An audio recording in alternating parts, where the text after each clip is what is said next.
1982 American League Championship Series. Live from County Stadium in Milwaukee, Wisconsin, the California Angels and the Milwaukee Brewers. And this ABC Sports exclusive brought to you by Chevrolet, who invite you to take charge of a new Chevrolet car or truck at your Chevrolet dealers now. And by Miller High Life, the best beer for the best time of the day. Welcome to Miller Time.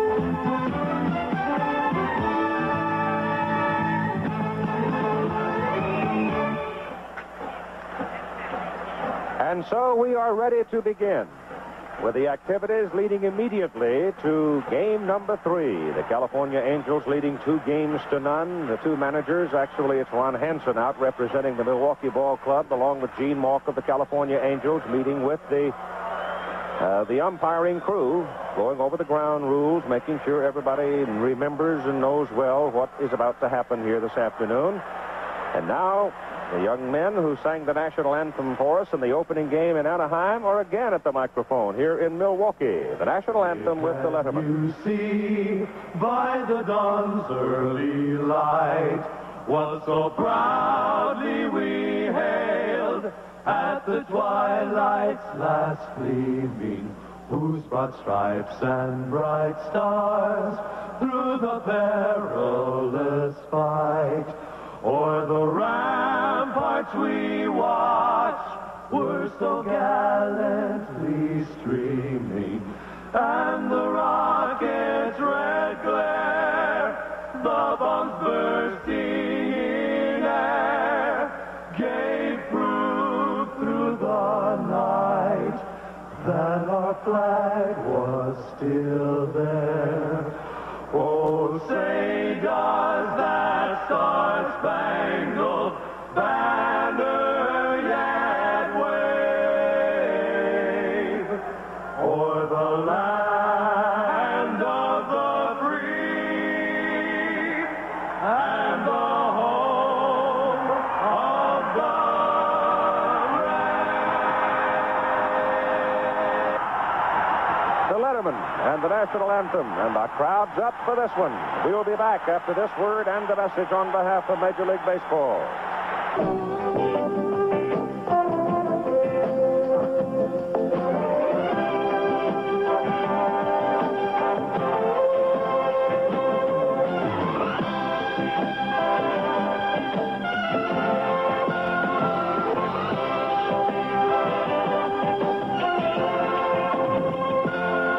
Baseball fever.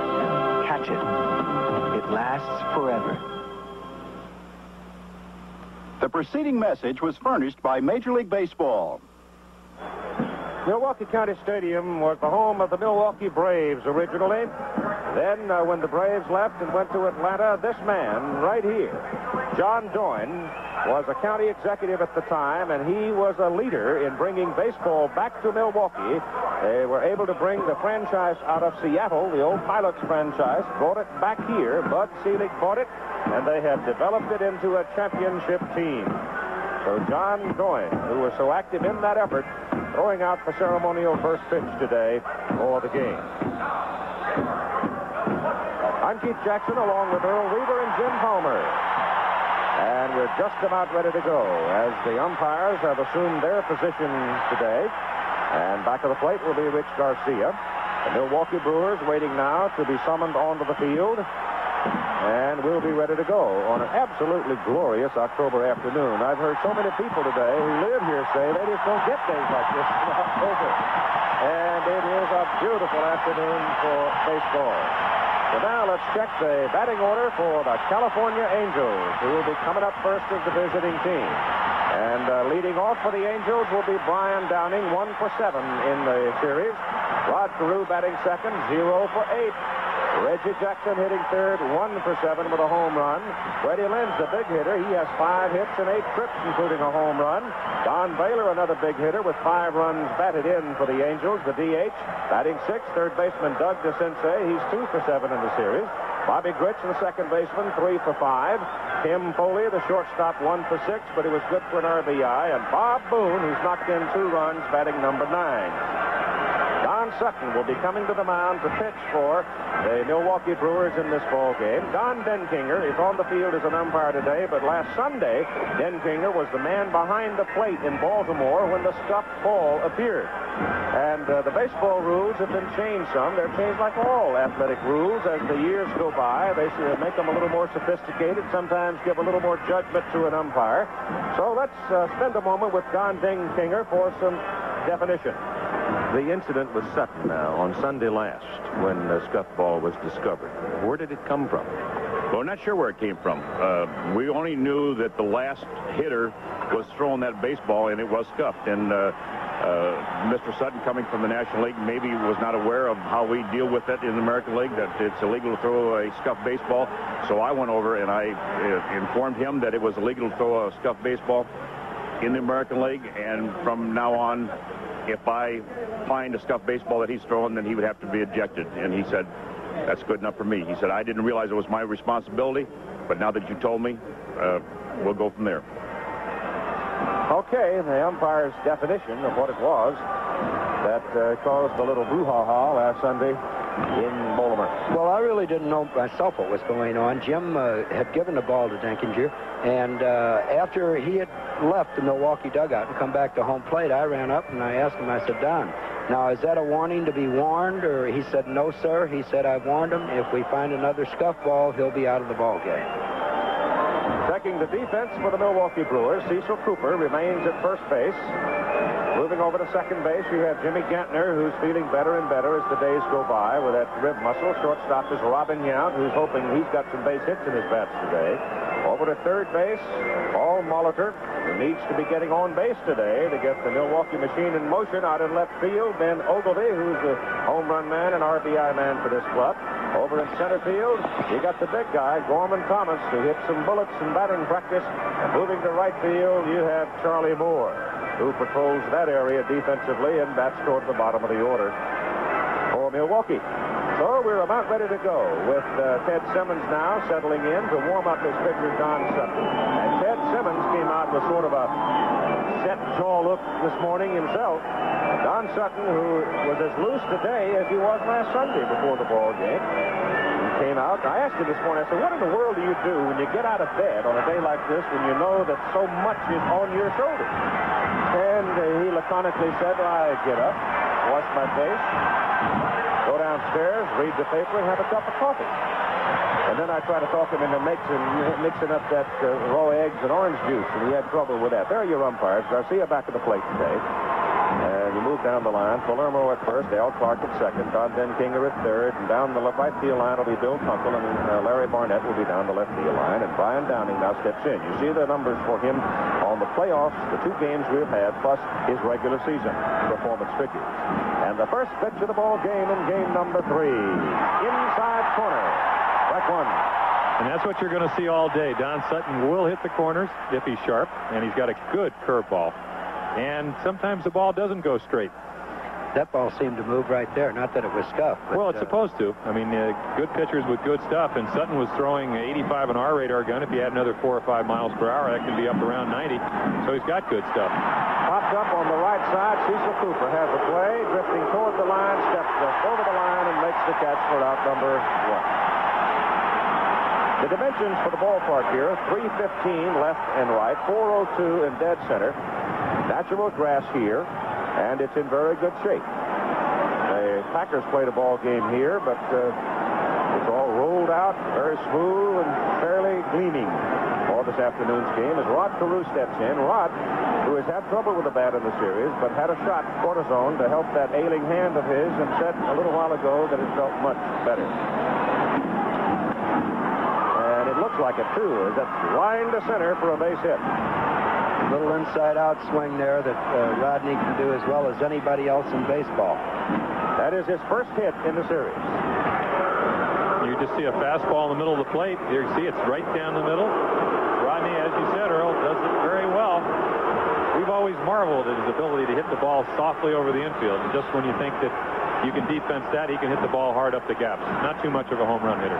Reggie Jackson, who is a home run hitter, standing at the plate. The wind seems to be kind of blowing in right now, what little there is. Over the past month, he has had trouble with tendonitis in his wrist, and he still has it heavily wrapped. And it's tender, but certainly hasn't hurt his power swing. At 450 feet, 50-foot shot for a home run. That's been his only base hit so far. And right here, Don Sutton's got to work in carefully. Missed on the first pitch to ball one with Rod Carew edging off first base.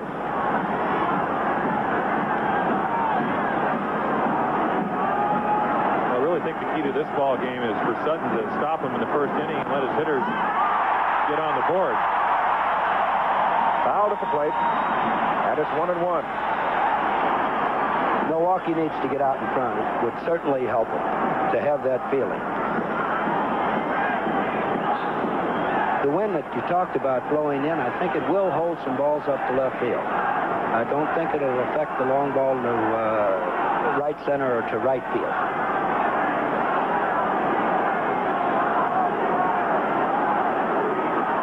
Sutton being very deliberate with Reggie Jackson with a count of 1-1. Strike two, outside corner. And that's the sharp breaking ball that Sutton throws so well. He'll throw it any time in the count. 3-2, 2-0, 2-1, 3-1. And that's a sign of a good pitcher. And you don't win 258 games by accident. The 1-2 pitch to Reggie Jackson. Carew off first. Second up. I think there was a ball on the outside half of the plate that he got Reggie to go for. Crowd cheering that one, and we will take another look at it. The ball seems to be moving away from the left-hand hitter and into the right-hand hitter. That was almost the exact same pitch that he threw the first pitch of the ball game. Rich Garcia going to the mound as Freddie Lynn comes to the plate, looks at the baseball. And Sutton and Garcia visiting. It's still bright and shiny. You know that there's a pretty good wit going on between those two, because Garcia is a very witty fellow himself, and Sutton is particularly good at repartee and the barb. Well, here's Fred Lynn. 5 for 8 in the series, and it's ball 1-3. My feelings would be, if I were in a dugout, not fortunate enough to be, but let my ball players think about getting strikes rather than to worry about a scuff ball and sinking, because if they make them bring it up, they've got a better chance. Ball 2 to Fred Lynn. He worked him outside on successive pitches now. Let's see what he'll do with it. And I certainly hope that anybody doesn't think that we're detracting from Don Sutton's ability by the fact that he may scuff the ball every once in a while. Runner goes, throw by Simmons, too late. Carew steals it. Sutton just pretty much ignored Rod Carew over there at first base, and he just cantered on down to the bag. Well, we've always said that Rodney scampers. He only stole, this is 11 stolen base of the year. He was thrown out 17 times, which is a large amount of time to be thrown out, a guy with his speed. But the Angels aren't a running ball club, and of course here they're trying to get a runner in scoring position. They were able to do that. It was really not a running situation. 2-0 and a fellow that can hit the ball out of the ballpark. So they got him by surprise. They certainly got him by surprise. There he's high to Fred Lynn, and Lynn is aboard. That is the first stolen base by either team in the series. Fred Lynn on first base now with 2 out. Rod Carew on second base. Don Baylor will come to the plate. With these type of lineups, I don't think anybody came to the park to see a lot of stolen bases. However, it can be a big weapon if both pitchers have their stuff. If they have their good stuff and it's going to look like you're going to have trouble getting runs, I think both managers will let them run a little bit. Well, in your series against Milwaukee, Earl, you were never a man to exercise stolen bases a whole lot, mining and that kind of stuff, and yet against Milwaukee in that final series, you had them running all over the place. Yes, we did. I had a good hit and run man, Richie Dower, up. Baylor in, and the pitch is in there for a strike. I think the reason, though, you run on Milwaukee is the fact that Ted Simmons does not throw with the authority that Bob Boone. As we said in the last 2 telecasts, Bob Boone has thrown out over 50% of the runners. If Simmons has a weakness, it's his throwing arm. a strike. Baylor tried to hold it and couldn't. That's a real good pitch right there. Right in at the hands. And that's the spot that you have to go with Baylor. Right there on his hands. Well, if at all possible, you want to stay out of the strike zone. And 0-2, it'll be interesting to see where the pitch is to Donnie Baylor. Inside. Right back in the same spot. I wonder what National League hitter now that he might be comparing him with. That would be very interesting. I think he felt that he could compare Donnie Baylor to Jack Clark, who plays with the Giants up in San Francisco. Both low ball hitters like the ball out over the plate and either get them out with breaking balls or the fastball in. And there he tried with another fastball to run the count to 2-2. He has been inside. That was very close. And right where he wanted to throw it again. He has not gone outside at all against Baylor. 2 out and 2 on. Top of the first inning. Up the middle. Throw is just in time at first base by Robin Yount. I think Sutton reached out and deflected that ball a little bit and slowed it down. Otherwise, it might have crept in there for a base hit. And he does it with his pitching hand, which is not the smartest thing to do. But it did save a run. Well, I guess we'll have to see how Sutton's hand is. And here you see Yount coming across and making the play to first. They will check him in the dugout to be sure to see whether or not there is a numbness in the fingers after he flagged it down. So, Sutton gets the Angels in the first with no score. The batting order for the Milwaukee Brewers. Third baseman Paul Molitor leads off, 3 for 8 in the series. Robin Yount, 2 for 8 in the series and no RBIs. Cecil Cooper, the first baseman, only 1 for 8 and no RBIs, batting third. Cleanup man is Ted Simmons, swinging from the left side, 2 for 8. Gorman Thomas, 1 for 7 with 2 runs batted in and a homer. Ben Ogilvy, 0 for 8 so far, hitting number 6. Number 7 hitter is DH man Don Money, 0 for 3. Charlie Moore, the right fielder, 3 for 6. And batting ninth, Jim Gentner, the second baseman, 0 for 7. Very quickly, the defense for the California Angels. It is Rod Carew at first, Bobby Grich at second, Tim Fuller at short. Third baseman is Doug DeCinces. The outer defense, Brian Downing left, Fred Lynn center, Reggie Jackson right. Back of the plate, Bob Boone. Out on the mound, Jeff Zahn. Zahn is 18-8, a late bloomer. He didn't really start winning until the past 5 years after he was 30 years of age. And one of the things on Jeff Zahn, you see his numbers there, Jeff used to consistently get behind. He was forever and a day when he first started his career in the major leagues, was seemingly always pitching from behind. Now he's corrected that, and he was a tough fellow this year. Well, he had an excellent year and had a great April. Started off, I think he was 5-1 in April, and that's a good way to start off the season. But he's a control pitcher. Don Baylor has referred to him as a soft-throwing lefty, but he's come up with a hard slider. He can run in on the right-handed hitters. He's been the type of guy that when he got hit hard, he'd throw his changeup and his fastball away. Right-handed hitters would go up there looking for a ball away, and they'd get it. And he used to pitch in Minnesota, which was a very tough park to pitch in, and now he's got that hard slider. He can run in the right-handers, and he's become much more effective. Paul Molitor walks to the plate, and I think perhaps some perspective can be added to the travails of the Brewers right now. Only one time in each of the first 2 games was Milwaukee able to get the leadoff man aboard. Myself, I have a feeling that the Milwaukee hitters have been a little over-anxious up to this point. They're pitching their power hitters very, very carefully, and they're getting them to swing at some of those corner pitches that they might be better off taking. Well, the word patient came up a lot today in talking to the Brewers. It really did. Molitor swings and fouls it back, and the count goes 1 ball and 1 strike. And that pitch was the ball. I talked to Paul, and he said he hasn't walked in a month. And he certainly would like to get on because he sets the table for the rest of the hitters. I mean, Yount's a great hitter, but when he gets on, it just makes it a little bit tougher. That's a little looper. The left fielder down. He's got to come, and he gets there.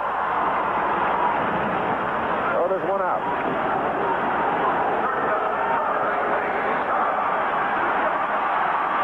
So there's the definition over the last 7 games, the last 5 games of the regular season. The batting average of 242 and the ERA of 6.79. You put those 2 factors together and see where they're getting beat. Very simple. and Young. Right. There you could see a breaking ball on the first pitch, which has kind of been the pattern. They've tried to get ahead with a breaking ball and then throw the hard stuff in or away. That's hit out to the right side, up in the air. First baseman Carew, second baseman Gritch. It is Carew, and you've got 2 down. And I don't know if that was a strike. So Yount's out of there on a pop to the first baseman, and another look at it. Well, this is a changeup, and again, it's right on the outside corner, a little bit off the plate. So I think Milwaukee is a very aggressive hitting team, and if you have to pitch against them, you know they're going to swing the bats. And if your team gets your run like they have for the Angel pitchers, it makes it a lot easier. 2 out base hits don't hurt you as much as other kinds. No, there are pitchers that can pitch in the American League out of the strike zone. We have one of the best on our club, and Scotty McGregor. If they're going to swing at balls, he's going to keep throwing. Cooper takes it for ball 1. And this is the fellow here that's got the hit for the Brewers today. Cecil Cooper. Hitting in the number 3 spot. 1-1. Don Sutton had gone to the clubhouse to have his hand checked. He is now back in the dugout, so apparently he's all right.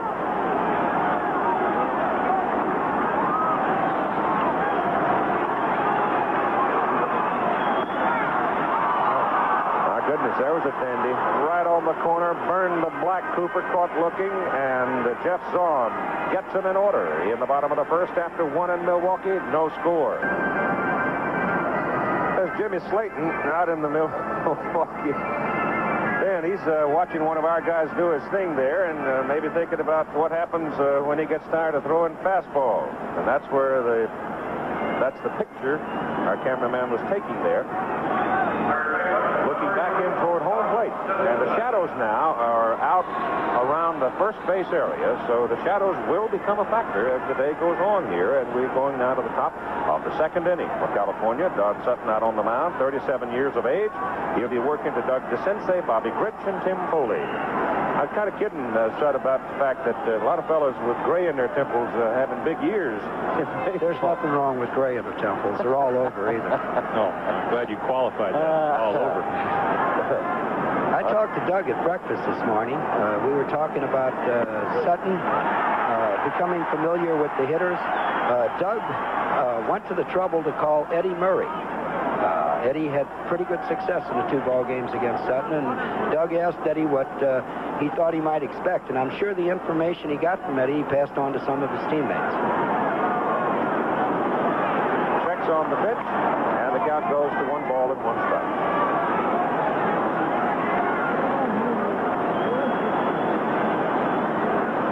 He's a gum chewer.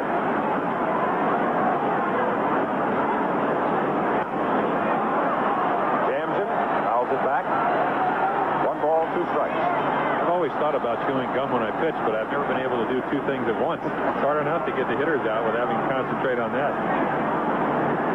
But we talked about Don Sutton's curveball. I would think, Earl, that he's one of the few guys that I know you can go up there looking for a curveball, and his curveball is that good that you can't hit it. And there are not too many guys. Steve Stone a couple years ago. Yes. You remember Stoney.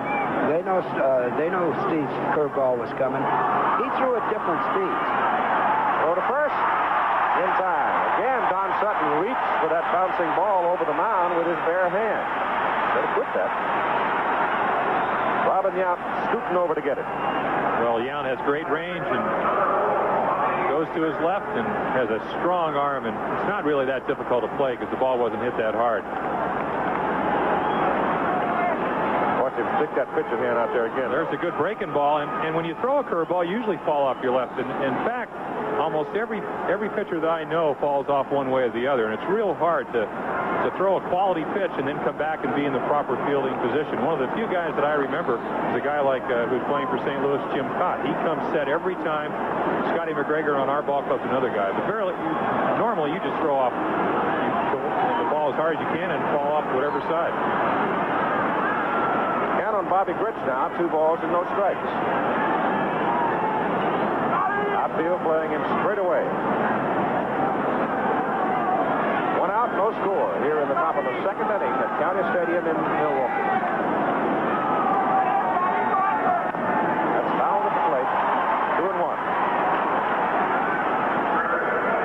to 5 series. This is game 3. California Angels won both of them in Anaheim, 8-3 and 4-2. No team in the American League Championship Series has ever come back to win a series after losing the first 2. In the American League. In the American League, yes.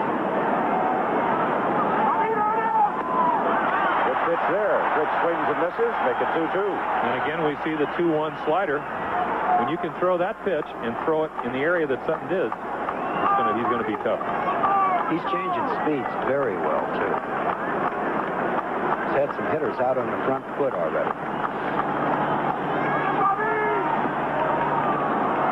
A little low. Count's full now. First full count of the day. 3 balls, 2 strikes. I think an interesting comment that Terry Crowley, one of the premier pinch hitters, and who got a single up the middle, and I think in the 8th inning off Sutton in Baltimore on Sunday, said it's real hard to go up there and get any kind of purchase. He makes excellent pitches, doesn't give you a pitch to hit for a home run. Well, he went to 3-2 and struck out Bobby Britt. 2 down for Tim Foley.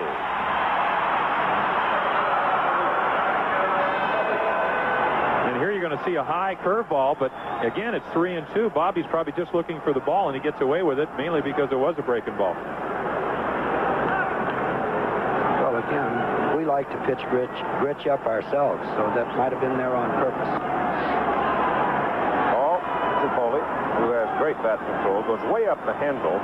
In the 1979 World Series against Baltimore, he didn't strike out in 30 at-bats. He's a tough guy. Roller to Yount. Robbins' throw is on the money. So Don Sutton retires the California Angels in order in the top of the 2nd inning. After 1 1/2, there is no score in game 3. We have a cameraman way up there on the roof. Boy, we got this place covered, I'll tell you. I hope he's got some rocks in his pocket and a hook on his coattail in case the wind starts to blow. Actually, the wind is blowing in still, and it's kind of a chilly wind. The white sunshine doesn't really give you the feeling that it's a little nippy, but it is. And the shadows now continue to creep out onto the playing surface. So it's going to be out around home plate very shortly. The wind's blowing harder now than it was right before the ball game started. Ted Simmons up for the first time. Brewers went down in order against Jetzon in the bottom of the 1st. You got Simmons, Gorman Thomas, and Ben Ogilvie. This is one of those ballparks, if you're a pitcher, and the wind almost always blows, you come out here rooting it to be like today where it's blowing in. That's foul. And if you're a hitter, you want it blowing towards those bleachers. It's a good park to hit in.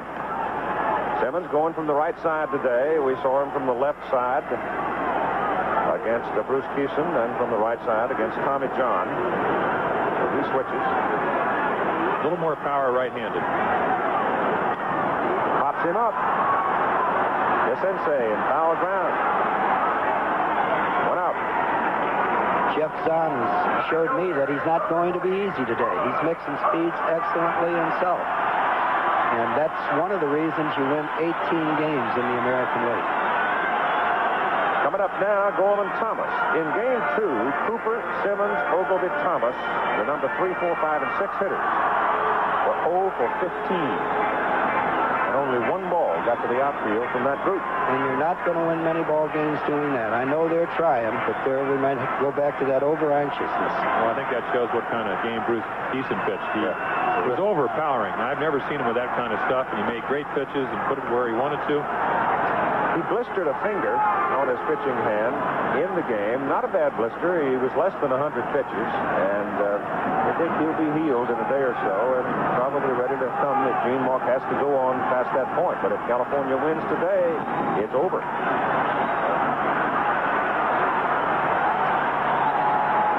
That cool wind that has started blowing in here now has driven the temperature down rather sharply to it, particularly in the shade. It's about 60 in the shade, but it's much warmer than that out in the sun, away from the wind.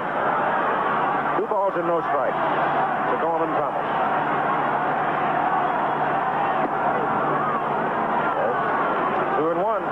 Gorman told me before the game that he does not mind looking for a curveball. And he might be looking for a curveball today. There was a 2-0 pitch right down the middle, and just outside. Gorman, in the course of the regular season against Jeff Zahn, was 3 for 8 with a home run and 2 RBIs. So he has hit him. I think Gorman's hit everybody. Yeah, you're right. 3 and 1 now. Let's see what Jeff Zahn tries to do with it.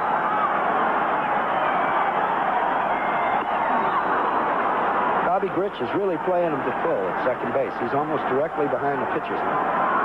He bent that one in most efficiently and just dove right underneath the swing. There we can see where he is. Yep. Well, when you get up in the count, you play a hitter more to pull than you would if he's behind. Strikes him out.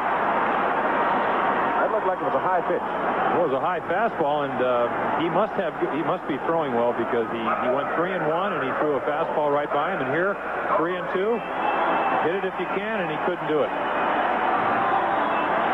And it brings to the plate the left-hander Ben Ogilvy, the left fielder, who is yet to collect a base hit in the championship series.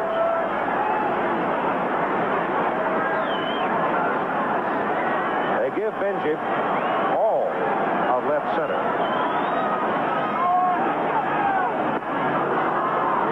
He's got it moving. Yes, he has.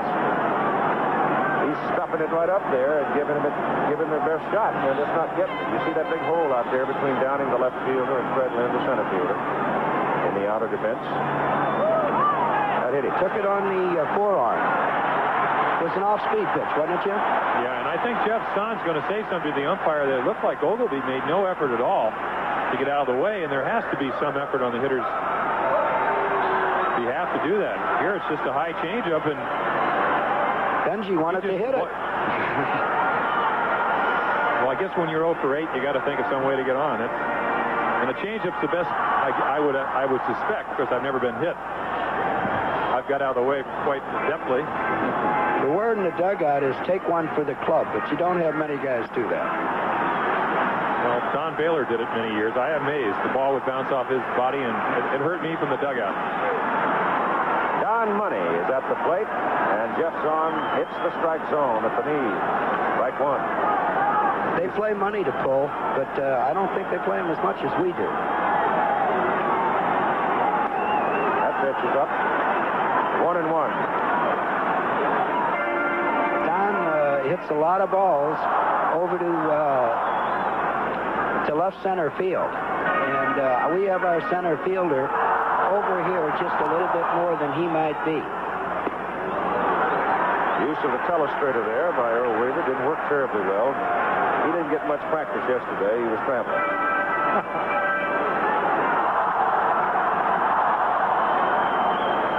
Jeff Zahn ambles down off the mound, now 35 years of age. Started out with the Dodgers, went to the Cubs, then over to the Twins, and has found his greatest success with the California Angels. The pitch to Money is whipped foul into the California dugout on the third base side.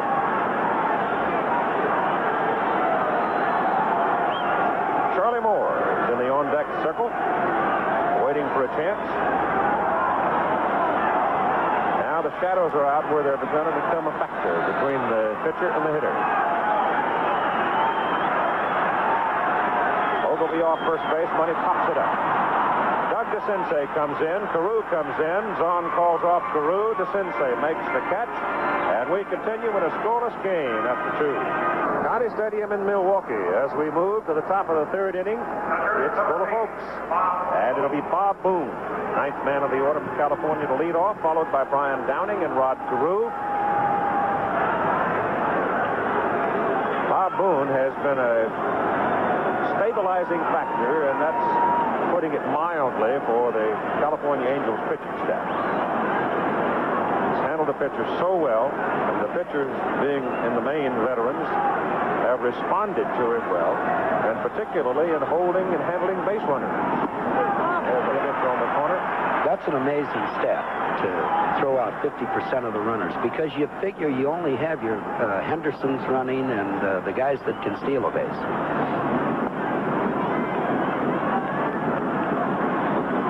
There's Patty Sutton, Patricia.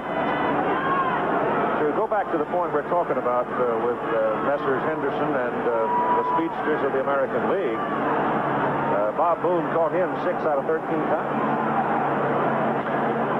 To the hole, cut off by the third baseman Molitor, throws him out, 1 down.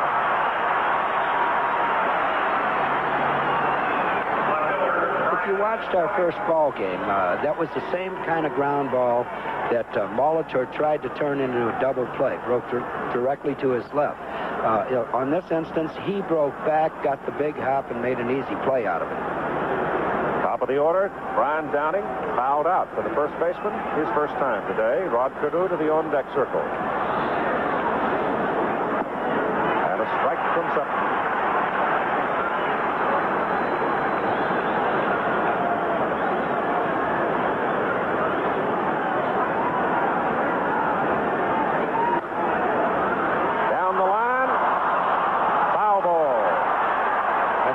Clark almost started to call it fair.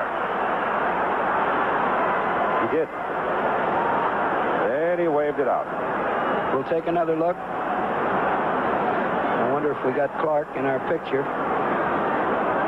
He makes like him. Oh, there he went, and then called it foul. And well, the ball does not have to bounce in fair territory. It just has to go over the corner of the bag. And of course, he's in a lot better position to call it than we are. The ball looked very close to being a fair ball.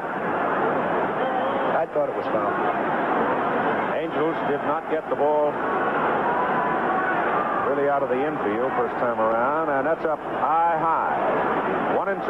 Well, I think the one thing that Don Sutton has done is establish his curveball. The first pitch to Brian Downing this time, and he's an excellent first ball fastball hitter, as you said, was a fastball right down the middle, and he took it because I think he was probably looking for a curveball. And there he got it. And Molitor throws him out. How is he getting him to hit those ground balls on high pitches, Jim? I don't know. Maybe he scuffs the curveball, too. I don't know. That was a pretty good pitch, but he has thrown some high breaking balls. But when you have a good curveball, even if you throw it up in the strike zone, the spin's tight enough where it can be effective. Rod Carew, who had a looping single the first time around, on the man to get it out of the infield. That's fouled away. Program and exclusive presentation of ABC Sports. Let's take 5 seconds to allow our local station to tell you who they are. This is WABC-TV, New York. All right, guys, we're in the top of the third inning with the California Angels.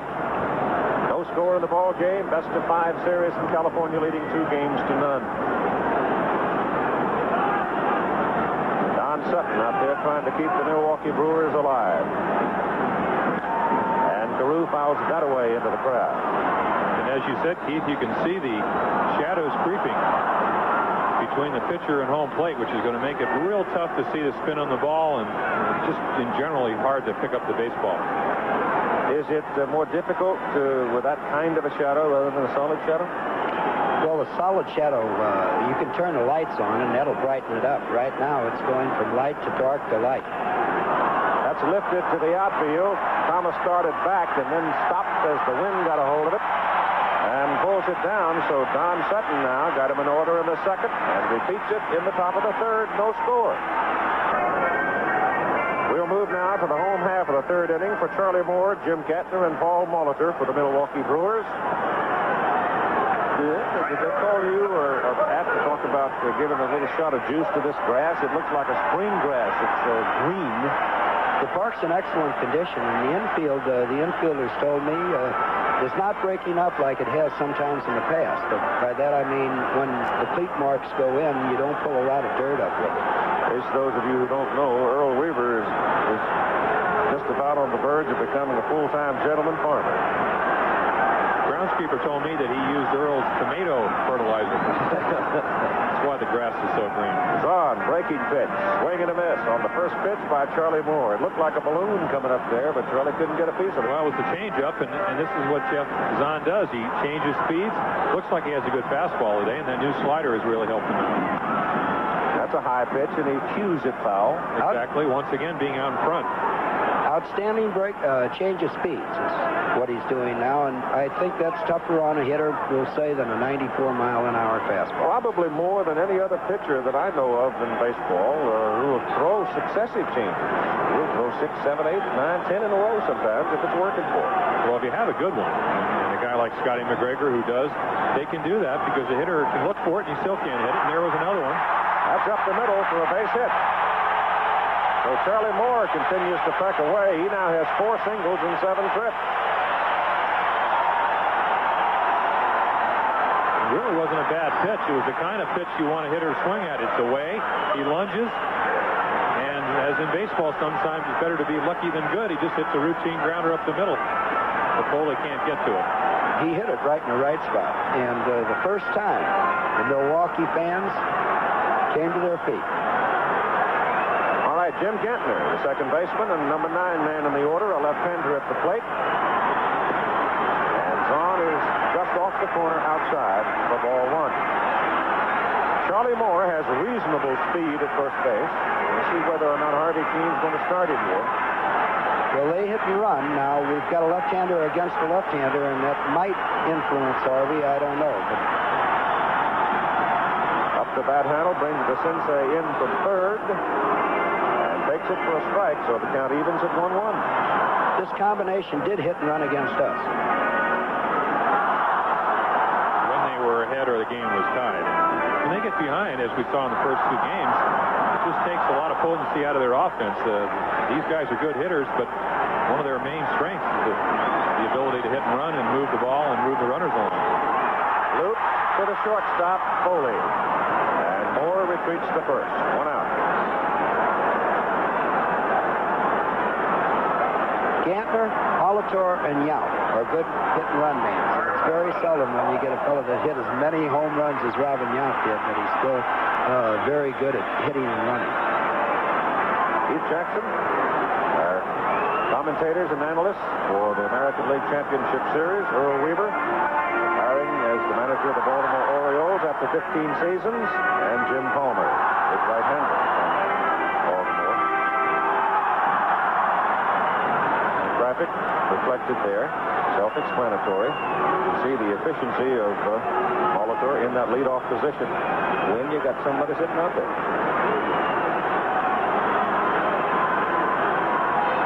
Ball is in now. 3 for 9 so far in the series. And I think we might be able to look for a hit-and-run situation right here. He goes, and it's fouled off. No question, Jim. Zahn's got him off balance. You see, Molitor lunged at that pitch. Well, he did, and I mean, that's what it's all about. For years, we had pitchers, Dave McNally, Mike Cuellar, crafty, I guess is the way you could call them. Good curveball, good fastball, and the ability to throw the pitch when the hitter didn't expect it. Sharply hit, third baseman to Sensei, over to second one, back to first, double play. So the Angels turn one here. And the Brewers lose the opportunity, getting the leadoff man, Charlie Moore, on base. And let's take another look at it from up on top of the stadium. That ball was hit as good as the one up the middle, but there again, just in the wrong spot. The pivot. And a good solid throw to first, and we continue in a scoreless ball game from Milwaukee. The bunting on the box of the American League president, Lee McPhail, there as he and his guests watch the ball game, and Reggie Jackson steps to the plate for California, top of the 4th, game moving right along. Don Sutton's first pitch to Jackson. He struck him out swinging in the first inning, and he nails the corner on the first pitch. Fred Lynn's on deck, and Don Brayler will follow. Popo, holler, follow, follow, follow.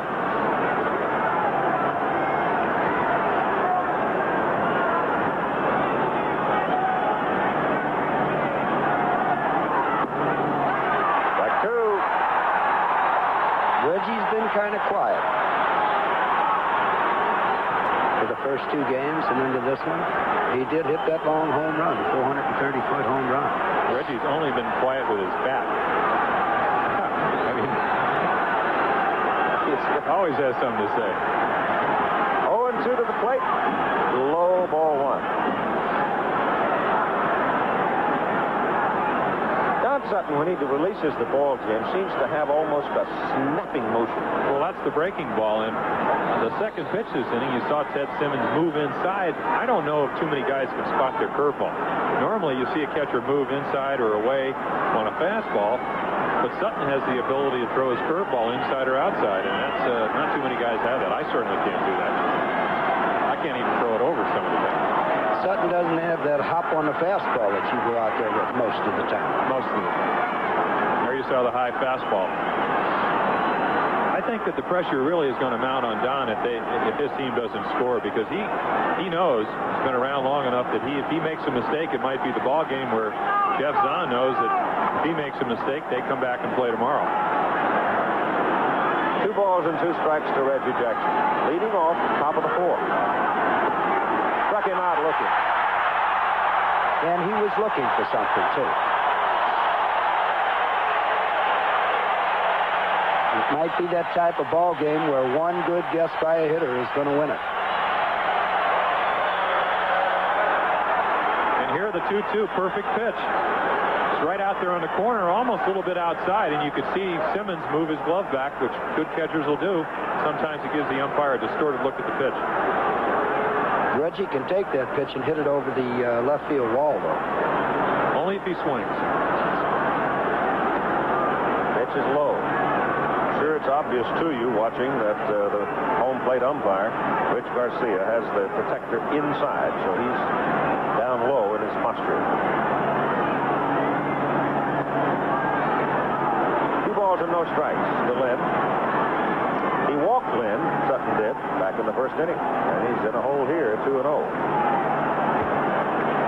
at least he's behind. Well, Lynn was 5 for 8, so Don has watched him the first couple of ball games, and I guess he's learned a little respect. The flag is blowing quite briskly now, and it's pointed toward right field. That will help a drive over the right field fence.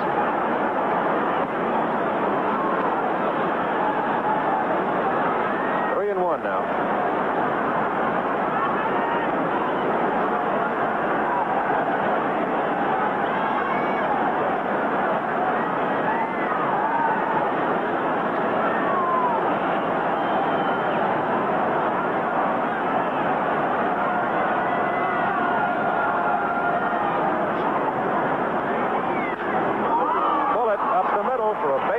So Lynn continues to swing a hot bat. He nailed that one.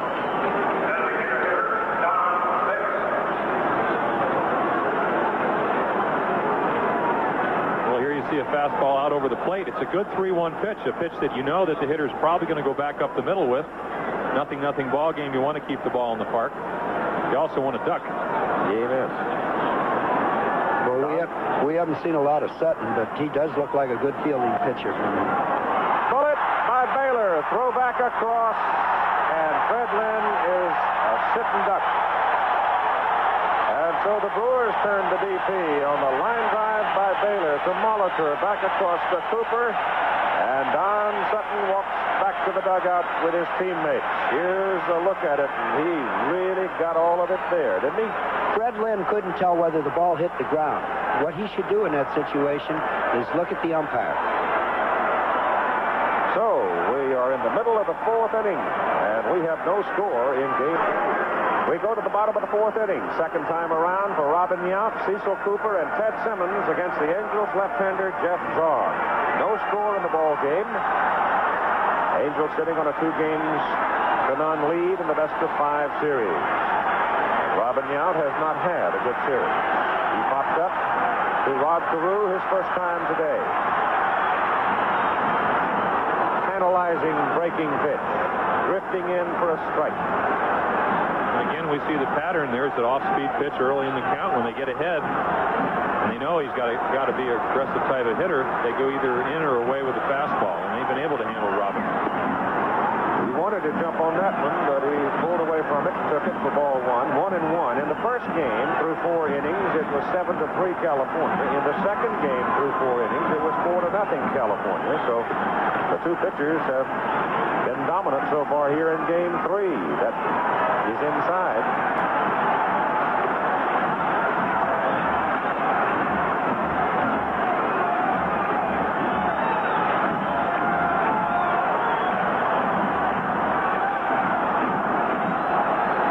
Balls and 1 strike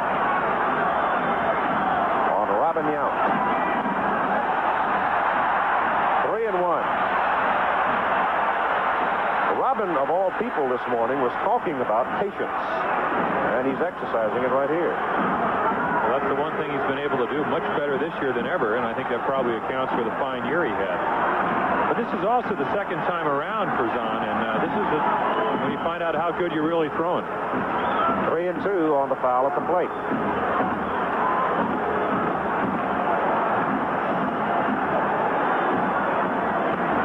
The wind again now shifting a little bit, and we've got a balloon drifting down. It may go on back into the crowd, and it will, so it will not interrupt play. With a 3-2 count on Robin Yount. Inside, ball 4. So he works in for a walk. We've talked about Bill Kunkel wearing the balloon protector. And game 2, Kunkel was back at the plate. Now you can see his posture in relation to the catcher and relation to the hitter. Now, Rich Garcia has the inside protector, and you can see that he's a little bit lower than Kunkel. And he doesn't even get as low as some of the umpires in the league. There's a big difference. The strike zone has definitely gone down in the American League the last couple of years. I think the inside protector gives the umpires a better chance to see the ball, especially the low pitch. Cecil Cooper is at the plate now with Yount on first base, and Robin Yount is a runner. Second inning in a row that Milwaukee got the first hitter out.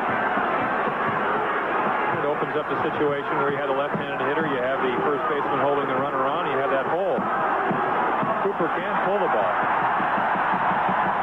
Vaughn now goes for 2 balls and no strikes, and that brings Bob Boone out to the mound for a check.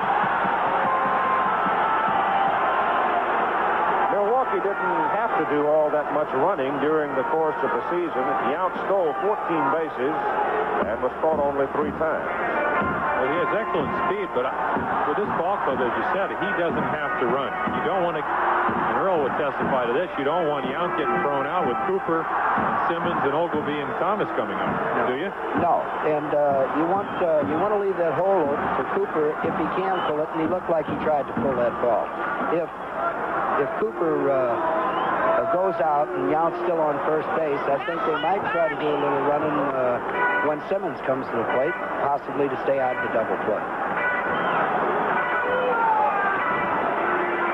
Cooper's really staring down at the third base coach here.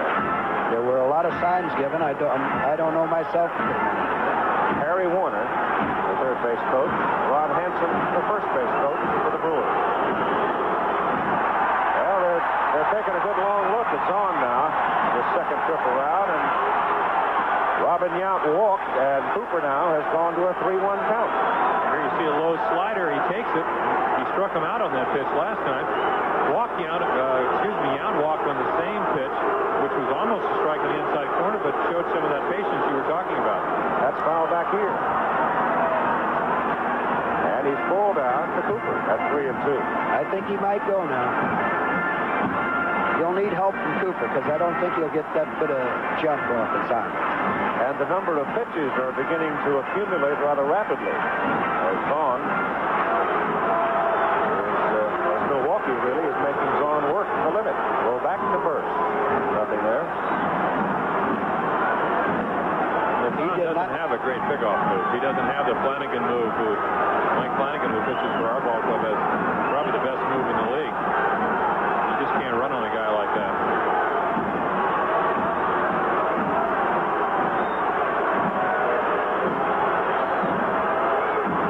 And 2 strikes on Cecil Cooper at a scoreless ball game. It really is a good pitch to run because you have a control pitcher who doesn't want to get into a big inning situation. You stay out of the double play. Runner goes, foul back. Count holds 3-2.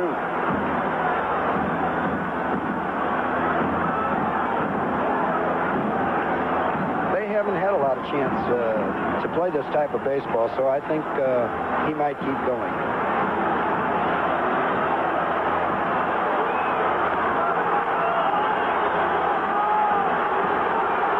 Chance to see Boone's arm if he misses it.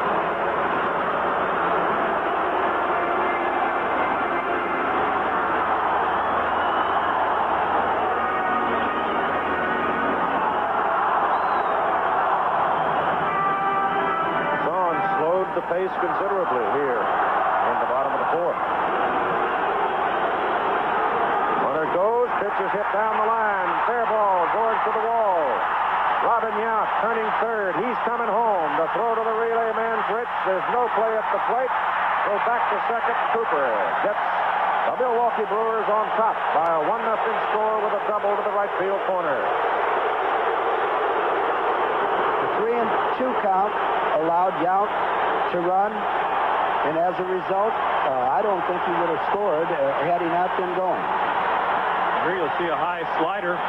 Same pitch he struck out on. It's not a very good pitch. It's in the middle of the plate. This is why Phil Cooper hit 313.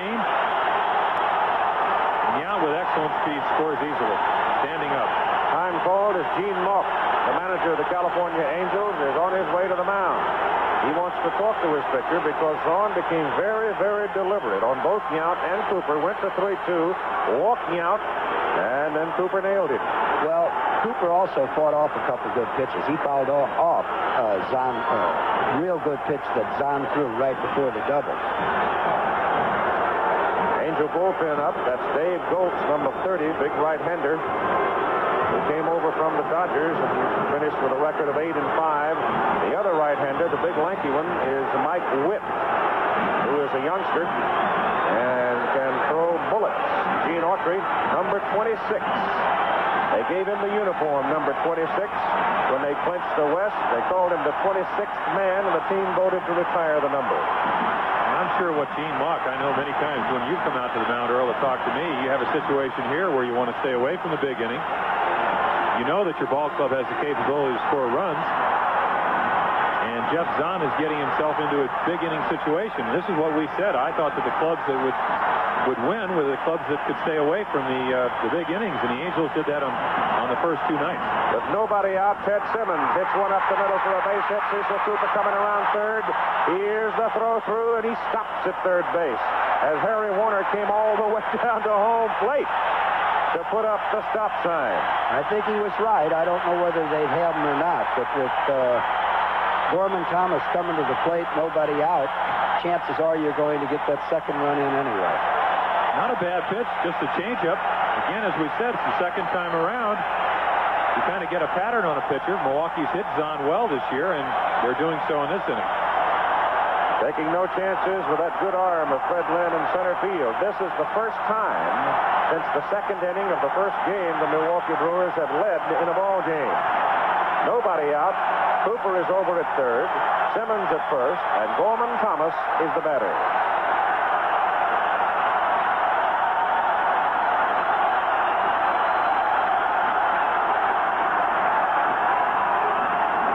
Foul back. In a situation like this, I don't mind my pitcher conceding that second run to stay away from the big inning, like Jim said. Let's get out of here with two and try to get in and swing the bats ourselves. Nobody out. The runners are on the corner.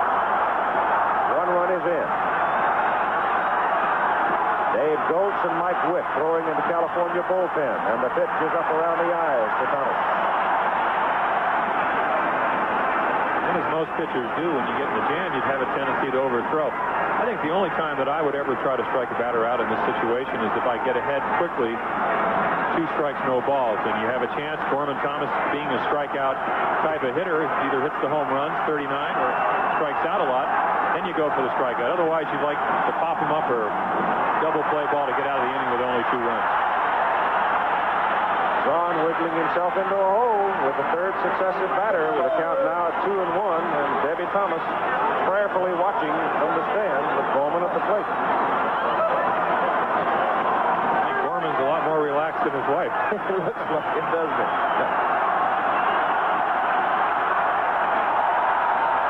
Well, this crowd is alive. A 2-1 pitch. He hits it in the air. Center field. Lynn back there. Should score. Cooper from third. There's the catch. The throw comes into second base. Cooper canters home, and it's 2-0 Milwaukee.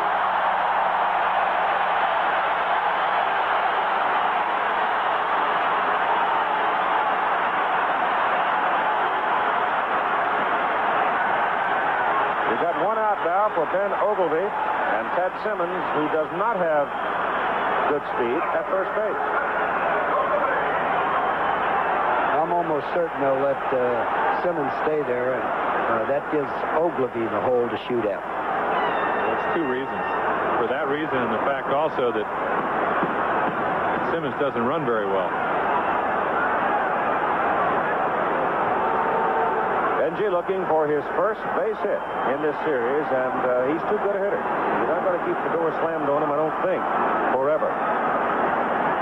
Very difficult to do, and it's unusual. We showed the first time he came up that they basically play him to pull. And as we said in the second telecast, the last few games he played against the Orioles during the season, he was going to left field a lot more. In fact, he hit 2 or 3 ground balls to the right of the shortstop. In other words, between third and short. But that was new. They might have not saw Benji late in the season. I would think they would scout him. I know. Oh, yes. All right, Zahn comes on the outside corner and gets a strike. Use the telestrator here to give you an idea of the defense. Well, you can see there's plenty of room over here at third base.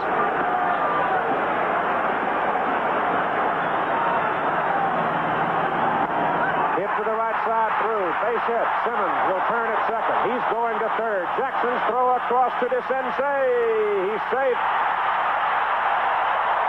And he took advantage of the hole. First hit for Benji. And Ted Simmons was really pumping coming around that bag and went in on his tummy at third hard. The ball's hit hard. I'm surprised he goes to third base, but what he counted on was Reggie make a throw that was a little bit offline, and you'll see Reggie charge the ball. I don't really think he thinks Simmons is going to go. He makes an excellent throw, but it's just a little bit off to the left. And the head first slide. The throw had something on it, and for those people that think that Reggie's arm was starting to slip, he showed us that it wasn't.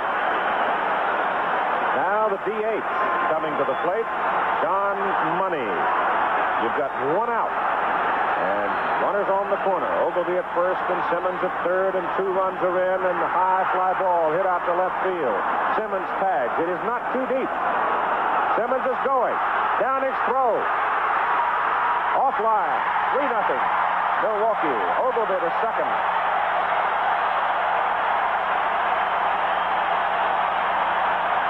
2 down.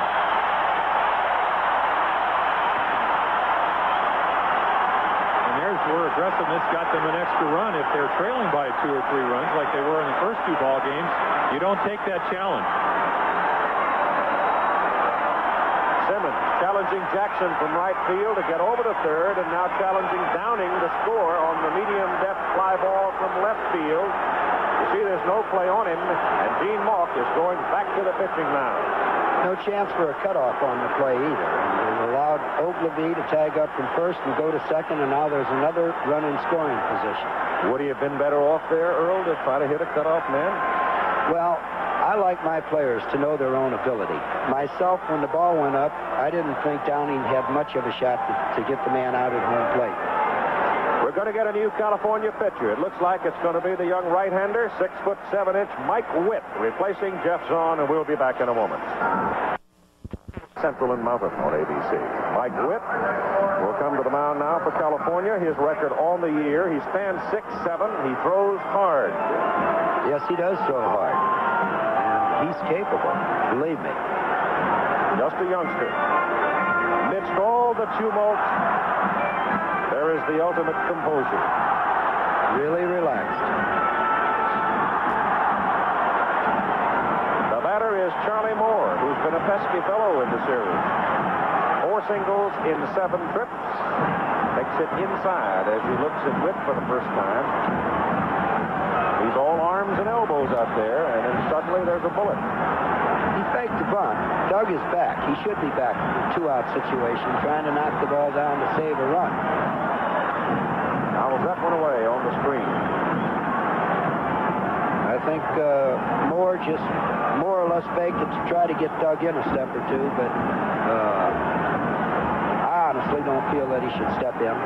He's back a good 6-8 feet behind the bag. If Moore wants to give it an attempt, he's got a good chance of doing it. And by that I mean bunting the ball down the third baseline. DeSensei's pulled groin muscle much better, so he's moving better. He's a little quicker than he was in the opening game. Count now 2 balls and 1 strike. Location. And control for Witt. Sometimes a problem for him. He really didn't have that many walks this year, but occasionally he'll get behind in the count. He just comes in and he can get in trouble doing that way. That's fouled away. He has a type of fastball where he can go after that center of that plate, and it will move one way or another at times. So we call that the variable chance deviation theory. That's the theory Davey Johnson once sprung on Dave McNally when he said, if you're trying to throw it for the corners and it goes to the middle, why don't you throw it for the middle, because maybe it'll go to the corners. Apparently it's a mathematical theory. And Witt does throw that kind of fastball. The ball runs real well, and just throw it for the middle and hope that it moves. And a miss, and strikes him out. If it doesn't move, duck. But that time it dove in there to get the strikeout. But the Milwaukee Brewers get on the board and lead after 4-3 with a cloud of dust and a hi-yo at third base for Ted Simmons, reflected there by our electronic artist, Joni Carter. Nicely done. Go now to Doug DeCinces, Bobby Grich, and Tim Foley for the California Angels as we move to the top of the fifth inning in the Milwaukee Brewers, battling to stay alive in the best-of-5 series, leading the ball game by a score of 3-0. Well, they did it last year, Keith. They lost the first 2 games at home, and they went on the road and won it. And again, this is the same situation where when your team scores some runs, you like to go back out there and shut out the other team and give them another opportunity. And let's see what Sutton can do. Big moment in this baseball game right now as Mr. Garcia, the home plate umpire, will have a look at it. And in case you somehow have been underground and missed the story, we had a stuffed ball thing happen over in Baltimore last week. One showed up. Sutton was warned on it. And obviously, they're going to go out and check it once in a while. And there's a shot up the middle by DeCinces for a base hit. It was thrown up around the letters, or at least up in the neighborhood of the letters, and he just jumped on it. I think it was out of the strike zone. But Doug DeCinces is, again, I'm repeating myself from another ball game, but he's one of the best high fastball hitters in the American League. And also we have a situation where the shadows have kind of dissipated as far as affecting the batter and the hitter. Everybody's in the shadows and probably seeing the ball a little bit better. The pitch to Grich, swing and a miss. See the shadows now, the pitcher and the batter are in solid shadow. It's going to be a tough sun field and left field as the afternoon grows longer. Yes, it is. If there is a fourth game, we'll have it at noon Milwaukee time tomorrow, and once again shadows will be a factor if there are shadows, because we understand there's some inclemency brewing on the horizon with the weather. Strike call, 1 ball and 2 strikes. This is the first time a Milwaukee pitcher has really had a cushion like this, and Sutton went out and challenged the first hitter. That was dumb. He hit it right back up the middle. I'm sure he tried to make a good pitch and wasn't able to do it. I was only kidding when I say that. It's dumb. Pretty good pitch right there. He strikes out. Bobby Grich swinging for the second time in the ball game. It's possible that he could have said to himself after the base hit, well, I'm not going to change my pattern. I'm going back to what I did the first and second time around. That is the 4th strikeout for Don Sutton in the ball game. And now it is Tim Foley, who bounced out to the shortstop his first trip.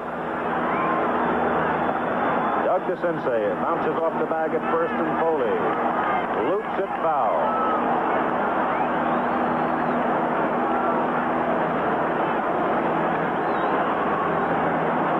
Well, we're now in the top of the 5th inning, and if Sutton is to want to change his pattern, this would be a normal time to start thinking about it and doing it, and that's fouled away on the right side as well. Tim Foley is trying to take advantage of the hole with Cecil Cooper holding Doug DeCinces on. He can do that quite well. Did it against us innumerable times this year. In fact, got Rick Dempsey to choke up. He said, if Foley can do it, so can I. Very effective. That's foul back. Weather permitting tonight in St. Louis, the Braves and Cardinals at 8 Eastern Time will play Game 2 of the National League Championship Series, and we will have it for you here on ABC with Al Michaels, Howard Cosell, and Los Angeles Dodger manager Tom Lasorda.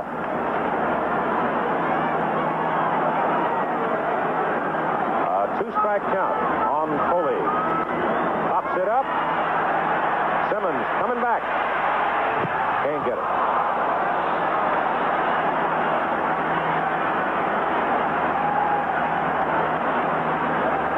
Game of inches. Out of play by no more than 12 inches. And a base hit brings the tying run to the plate. Bobby Knopp, the first base coach for California. Preston Gomez, the third base coach. One out. DeCinces at first.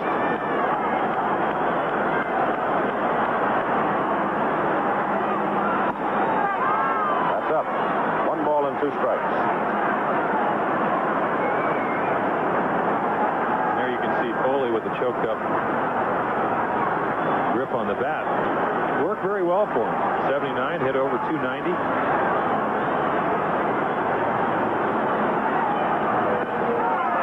Throws the bat at the ball. Striking out. Or was it a foul tip? Foul tip. It was a foul tip, and Simmons tried to act like it hadn't hit the ground, but it did, and Rich Garcia called it right away. Yeah, you can see it foul there. Don Sutton has to do a little jig out pitcher's mound to dodge the bludgeon.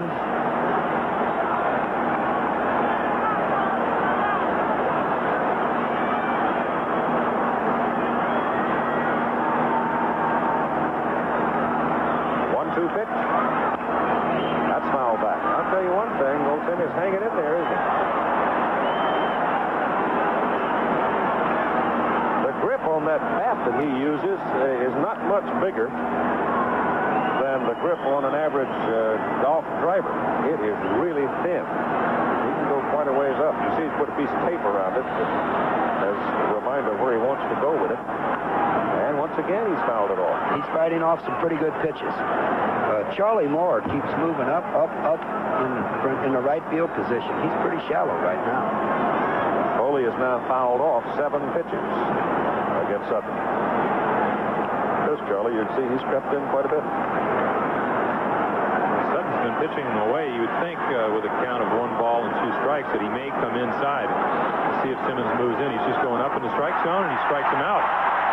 Bad pitch, too. Well, that's the advantage of being ahead in the count. You get the 2-strike count, and the hitter becomes a little bit more aggressive. Trying to protect the plate, just wants to get a piece of the ball. He knows it's a bad pitch, but he already committed himself too soon. So with 2 down now, here is Bob Boone. Doug DeCinces led off with a single up the middle. Rich couldn't move him over, striking out swinging. Now Foley, after fouling off 7 pitches, he strikes out swinging. And here's Boone with 2 down. To the shortstop, Yount. To the second baseman, to the lead runner, and the 3rd out of the inning. And so Sutton turns him away. And in the middle of the 5th, 3-0, Milwaukee leads. Back with more baseball after this word from our local station. Back with more baseball after this word from our local station. Festive on this autumn afternoon in Milwaukee's County Stadium with their ball club sitting on a 3-0 lead. Don Sutton turning away California in the top of the 5th inning, and now it'll be Jim Gantner for his first look at lanky Mike Witt, to be followed by Paul Molitor and Robin Yount. All one. Something comes to mind that you said many times, Earl, is that when you're playing poorly, you never really look as bad as you look when you're playing poorly. You never look as good as you really are when you're playing well. And, that was almost right. Well, almost right, whatever you said. I never listened to you in the first place. So. Yeah, that's the truth. I got some of it over the years. I think a perfect example of what a 3-0 lead will do is last inning, the Angels get their leadoff. They're trailing 3-0, get the leadoff hitter on. They can't hit and run. They don't want to run themselves out of an inning. That's right. Boy, this fella's throwing hard. Yeah, he can bring it. Gene Moore, ball club down by 3 runs. But his pitching staff is well rested. He's 2 balls and 2 strikes. I tell you what you ought to do with Jim Palmer, Earl. Send him a copy of your book. No, he made me buy one. Oh, did he? The actual statement is, and Paul Richards said it many years ago. Gander strikes out. You're never as good as you look when you win, and you're never as bad as you look when you lose. Didn't I say that? Close. Well, kind of, something like that. You can see that Mike Witt was pretty stingy when it came to yielding the big ball. He led the league. He struck out Charlie Moore, the first man he faced, swinging, and he has now struck out Jim Kentner looking. After a roller to the second baseman, Gritch, and Molitor is out at first base. It'll bring up Robin Yount now. Mike Witt's doing exactly what you ask of a long reliever or somebody who comes into this situation, to stop the other ball club until your guys can get some runs on the board. And for years, Sammy Stewart did that for Baltimore. He'd come in and the club could be trailing 4-0 and give us some chance to catch up.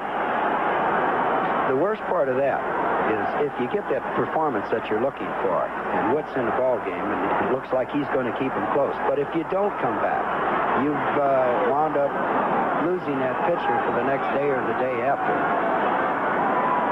Michael Atwater Witt, now living in Buena Park, California, was born in Fullerton. And the count is 1 ball and 1 strike on Robin Yount.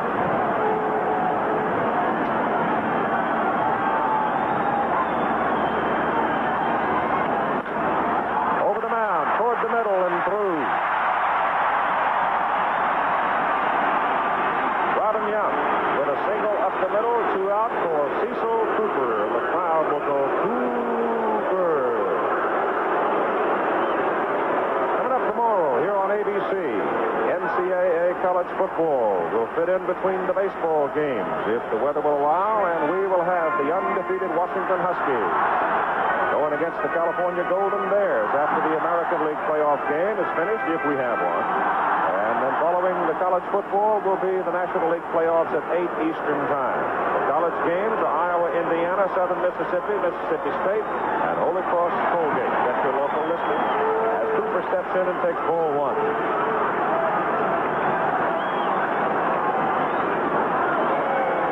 Good running situation, Earl? Very good. Very good running situation. I expect him to go. Foul back. Look out. Ever got hit by a ball, Keith, up here? Never been hit. I've had some ricochet in here, but Butch Hobson a couple of years ago peeled Howard. Nailed him right in the breastbone. He was trying to steal Euchre's popcorn and wasn't looking at Fenway Park in Boston, and Hobson nailed him right on the tight lip. You know what? He didn't run until he got home. Rumor has it he went to the hospital. Cooper fouls it off on the left side. Robin Yount evidently has go if you get the jump, and that means he's on his own out there right now at first base. He took a step on the last pitch, but felt he didn't have a good enough jump to go and held up. My athletic ability, Jim, rests with eluding errant missives on the street and in the press box. Well, they seem to pick up speed by the time they get up here. They sure do. 2 balls and 2 strikes, and Ted Simmons swinging a bat, waiting in the on-deck circle. You got 2 out. Yount at first base. He has good speed. He showed you that when he came around to score after having walked back in the bottom of the 4th inning. He's going. The pitch is swung on and missed, and Cooper strikes out. So Cecil Cooper trying to get a hold of a high fast. Wonderful, that paint keeps your body warm. Hardy souls, I'll tell you that, from the upper Midwest, to be walking around without a shirt because that wind is pretty brisk. Here you've got the top of the order now for California. Brian Downing, Rod Carew, Reggie Jackson. Milwaukee leading 3-0 as Sutton delivers to Downing high.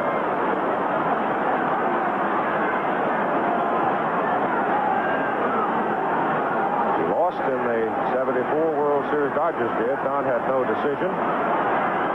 First outing in the World Series. He does not possess a World Series ring, and he really wants one at age 37. And all in circumstances where the ball game and the series was on the line, just as he is today, just as he was last Sunday. That's a high pop on the right side. Cecil Cooper in foul ground, makes the catch. So Downing is out of there. Earlier today, in talking with Don Sutton, we visited on many subjects, including this one. 74 World Series, no decision. 77, complete game win. 78, a loss. Still no World Series ring. So I got a feeling your next boat on that. Well, I would really like to. When I started playing in the major leagues, I thought that if I could make an all-star team, if I could start and stay a starter for a while, if I could play in a World Series, and if I could win one, then I would have everything I could ever want. Thus far, all of them have come true except winning a World Series, and there's a great measure of satisfaction in playing in a World Series, but just once, I'd like to have the people from the other clubhouse come down and congratulate us. And he's out there trying to effect a move toward another chance in the World Series as he pitches to Rod Carew, and the count now on the California first baseman is 2 balls and a strike. Carew stung him for a base hit in the first inning and then lifted a fly ball to center field his second time up. The take was on all the way on the 2-0. That's fouled back, and now Sutton's even at 2-2. And by the take, I mean it's a sign that the hitter will get from the third base coach, telling him not to swing at the pitch no matter what it might be.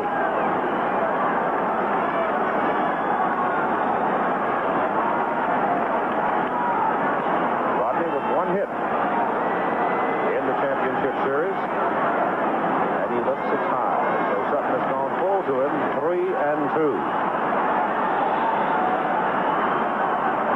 1 out, nobody on. California at bat in the top of the 6th inning. First baseman Cooper, easy, 2 down. He let him hit the 3-1. It didn't work this time.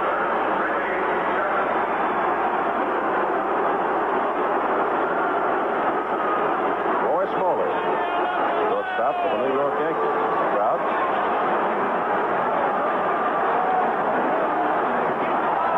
Sitting here watching his uncle Gene Mock manage his ball club.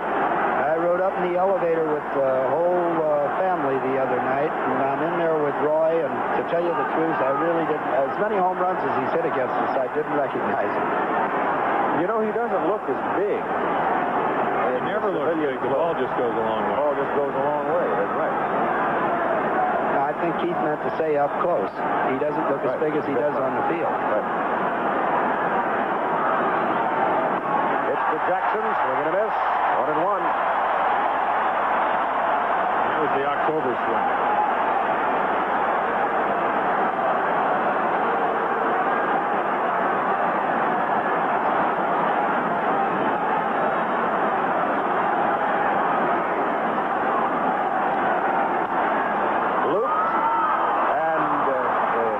The second baseman just could not quite get to it. So it drops in for a base hit. You're watching on ABC Sports, Game 3 of the American League Championship Series. Let's pause 5 seconds to allow our local stations to identify themselves. This is WABC-TV, New York. Fred Lynn comes to the plate now for California, with Milwaukee leading here in the top of the 6th by a score of 3-0. You have 2 out, Reggie Jackson on first base. Fred Lynn came in the hot hitter of the series, 5 for 8, walked, and then singled up the middle. So Sutton was very careful with him the first time and lost him, careful with him the second time, and Lynn stung him for a single. So Freddie now with 6 hits and 9 trips. And trying to deliver Jackson from first base. In there, 1-1. See the breaking ball count behind 1-0. Good curveball. Brewers have to win to keep the series alive, and their hopes alive. California winning the first 2 in Anaheim on Tuesday and Wednesday. Outside corner, dandy pitch, 1-2. He's really moving the ball around, too. Well, Larry Haney, the bullpen coach with Milwaukee, and he's been around for years, probably signed about 1960, said he's never ever seen a pitcher that could do as much with a baseball and make it move as Don Sutton. Just missing. Now, how he does that, we don't know, but just as far as turning the ball over and a good breaking ball and occasionally even a little bit of harder breaking ball called a slider. Go back to what I said earlier, though. He has exceptional movement of the wrist, it seems to me. He really gets the pop on it. Well, he gets on top of the ball. That's where he gets the good spin.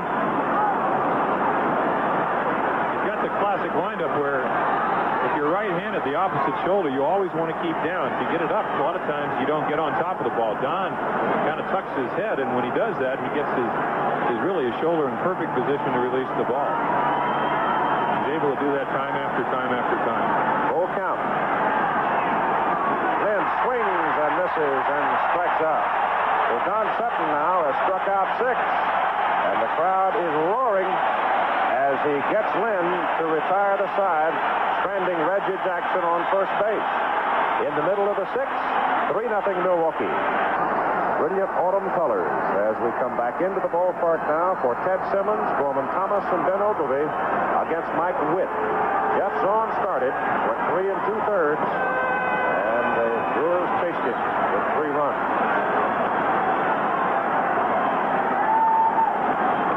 Witt has been strong since coming on in the 4th inning. Struck out the first 2 he faced. Robin Yount reached him for a single, but then he struck out Cecil Cooper for his 3rd strikeout. Now he's working through the muscle men in the order. Simmons, Thomas, and Ogilvie, and Simmons now switching to the other side of the plate with a right-hander on the mound. Fouls that back into the stand. Doc Medich now is up in the Milwaukee bullpen, loosening up Justin Gates. Well, up to this point in this ball game, so much for momentum. Don Sutton has done a lot to turn it around, if there is such a thing. That's popped up in the air on the left side. The shortstop, Tim Foley, makes the catch, and you've got 1 out. Don Sutton was a party pooper in Baltimore last Sunday. He may be a party pooper in Anaheim. Well, a well-pitched game can do a lot for a ball club, and I know last weekend they didn't get very many good pitching performances, but when Sutton stepped out there, he certainly really turned the entire team around. Coming up tonight at 8 Eastern Time, weather permitting, 2nd game of the National League Championship Series out of St. Louis between the Braves and the Cardinals. You'll see it here on ABC at 8 Eastern Time. Particulars on it. 2 balls and no strikes now to Gorman Thomas, who has struck out and hit a sacrifice fly to center field, knocked in a run. That's Freddie Federico wearing the glasses there, trainer, and who runs that clubhouse, the medical area of it for the Milwaukee Brewers. Goodness knows, I've known Freddie almost 30 years, I guess. He did some work on our producer, Dennis Lewin. Got a gimpy back. He's been keeping him upright. That ball is hit out into left center field for Fred Lynn, not too deep. Freddie drifting over, makes the catch. 2 down. This particular posture we have to assume in this limited area of the area we're working in here at County Stadium. I think I'm going to go see it. It's over. The only person that fits in this booth, Jerry Klein and Earl Weaver. Jim Palmer and I. Jerry who? Over 6 feet. I thought I was going to get left out. Dan Ogilvie, who finally got his base hit last time up.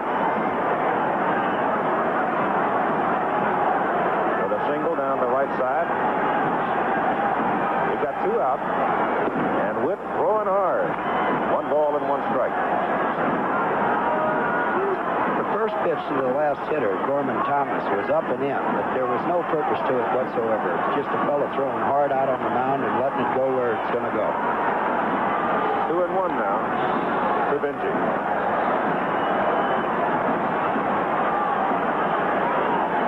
Well, we started this series talking about home run derby. It has not been that.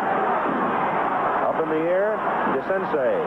Over in foul ground, looks up into the shadows of the sun, and gloves it for the 3rd out. So Mike Witt continues to do an outstanding job in relief. But Milwaukee's leading 3-0. Grandma, young fella enjoying his popcorn and having fun with his dad at the ballpark as the Brewers lead the Angels by a score of 3-0. Now we'll move to the top of the 7th inning for Don Baylor, Doug DeSensei, and Bobby Grich. And the first pitch, Don Sutton. Don Baylor, who says that Frank Robinson, Don does, Frank Robinson helped him as much as anybody, getting things organized, getting himself together, and under Robinson, he learned a great deal about hitting the inside pitch. You know where that was? That was over in Baltimore. Yes, it was, and Frank took him to Puerto Rico within 1 year. I think that's probably what he's talking about, playing winter ball. In fact, I even played under Frank in Santurce, 1968. First year ever managed down there. 1-1 pitch. Just a little bit low. 2 balls and 1 strike. I thought Robbie just did a heck of a job out there in San Francisco. He kept them right in it to the very end. He certainly did, and he wanted another shot after Cleveland, and he's proved that he's a good major league manager. He's a heck of a guy. 3-1. He is intense, though, when the bell rings. Aren't we all? What an understatement that was. Now, Frank played the game the same way he manages, and I understand. Baylor fouls it back. Matter of free agency. Now, California is a ball club built on free agents. We noted that in the pregame show today. I'd like the reaction from you, Earl Weaver, on the impact of free agency on the game. I think it's brought more people out to the ballpark. I think there will be balance throughout the American League because of it, because a lot of clubs only need 1 or 2 players right here. And this big fella, is going to become available this year, and somebody can make themselves, who might have been 8 or 10 games short, can make themselves a pennant contender in a hurry.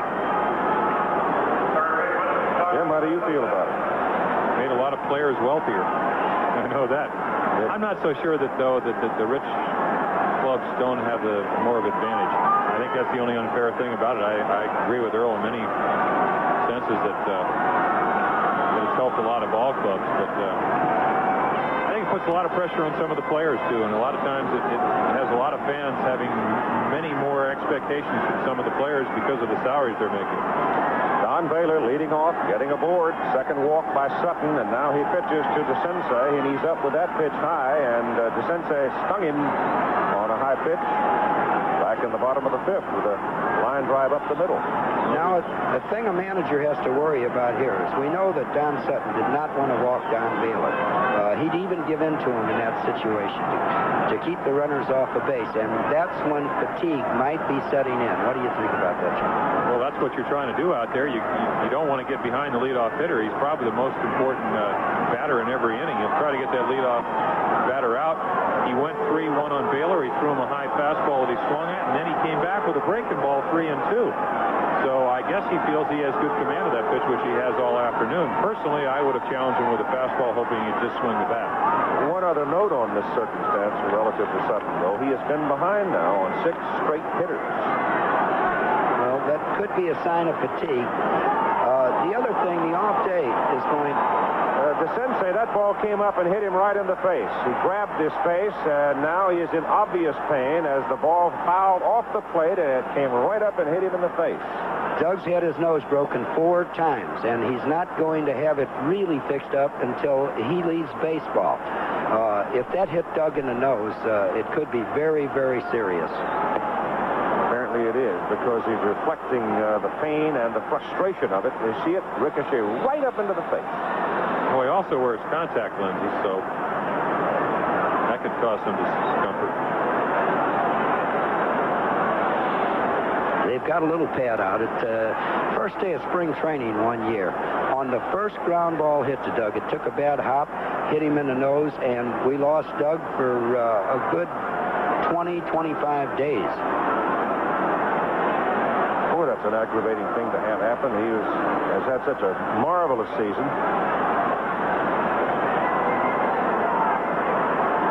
What a terrible shame it would be if the California club did go on and win, and Doug never got to play in this World Series after all the things he did to help the club be where they are today.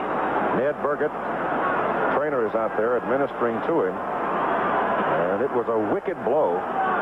He was off balance, and the ball ricocheting off home plate, had a good deal of velocity on it when it hit it. He's hurt.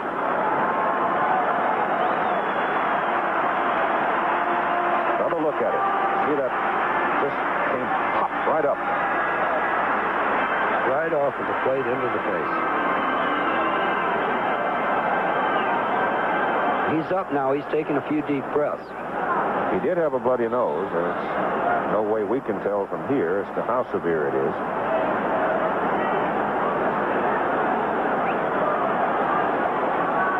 Of course, he has for years struggled with a bad back. And when in the championship series started, he had a rather painful groin pull, but he's whipped that, and through an exercise program has managed to control the back pain. And now this. It does not come easy. There is a physical price to be paid. 162 game schedule is long, and the minor injuries do show up at the end of the year. Of course, this is something that was unexpected. Getting back to that, I was going to say the extra day's rest. It allowed Don Sutton to pitch with 4 days rest in place of 3 days rest. And even with 4 days rest, the fatigue might be starting to show as he got behind Baylor and wound up walking the leadoff hitter with a three-run lead. Well, DeCinces apparently does not have a broken nose.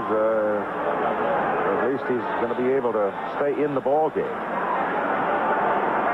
You may not really know if it's broken or cracked until later. But right now in the Milwaukee bullpen, you have Peter Ladd, who threw well in his initial appearance, a right-hander, and Bob McClure, a left-hander.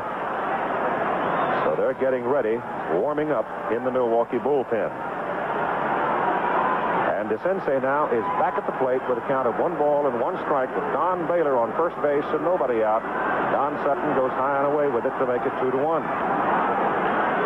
This is the top of the 7th inning, and Milwaukee is leading California 3-0. They scored 3 runs in the bottom of the 4th inning. And the pitch to DeCinces, good for a strike. It is 2-2. Don Baylor has the speed to get you a stolen base, but I don't really think he'll be going in this situation 3 runs down. Bobby Grich is on deck. He might run if the count goes to 3-2. DeCinces couldn't hold it. He started to go, then was indecisive at the critical moment and couldn't hang on, and he strikes out. That's 7 strikeouts now for Don Sutton. Here you see that hard breaking ball again. And Doug swings right through it. And Grich steps in now, and Sutton has handled him today. He struck him out swinging twice. 1 out, Baylor on first. Paul Molitor is playing inside the bag at third as Sutton gets a strike on Grich.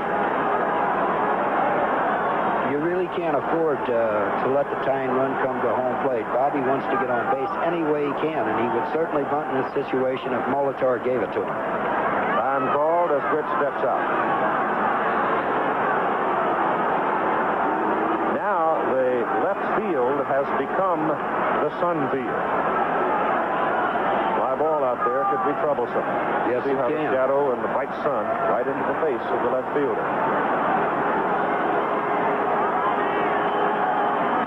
Fouled away in the crowd.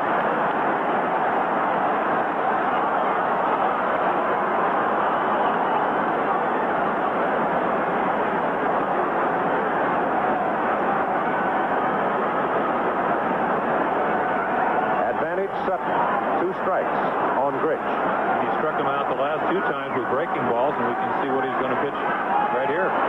Breaking ball, and he hits it up in the air, and it comes drifting back into the crowd. Tonight on World News Tonight, many states are helping welfare recipients to get a job.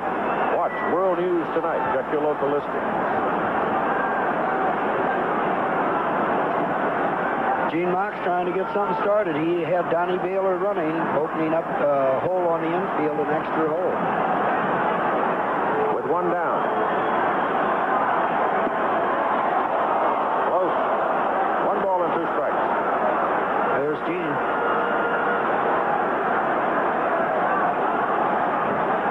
Baylor did not go that time. Now, big guy edges off first to see what he does. On 1 and 2.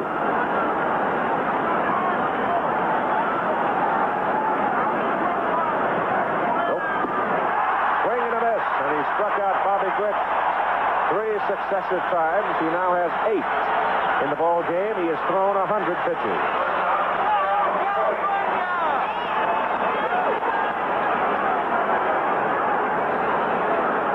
When you get past 100, Earl Weaver, you do keep your bullpen folks on the alert, don't you?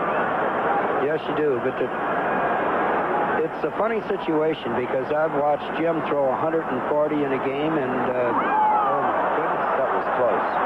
I've watched Jim Palmer throw 140 in a game, and he seemed to be throwing just as good as in the first inning, and then at other times 110, and because of the type of day or other reasons, you could be completely out of gas. I don't think that Sutton had any intentions of decking Foley there. They were just a runner that got away.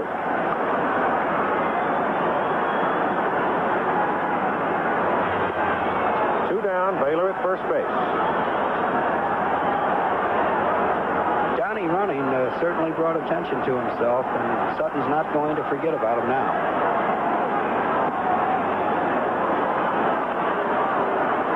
2 balls and no strikes to Foley.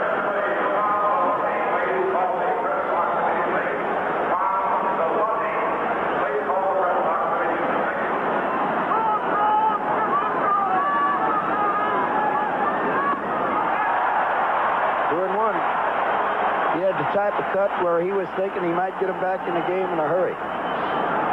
Milwaukee defense has shifted over to right field, so that's really not the type of cut that Tim Foley takes ordinarily.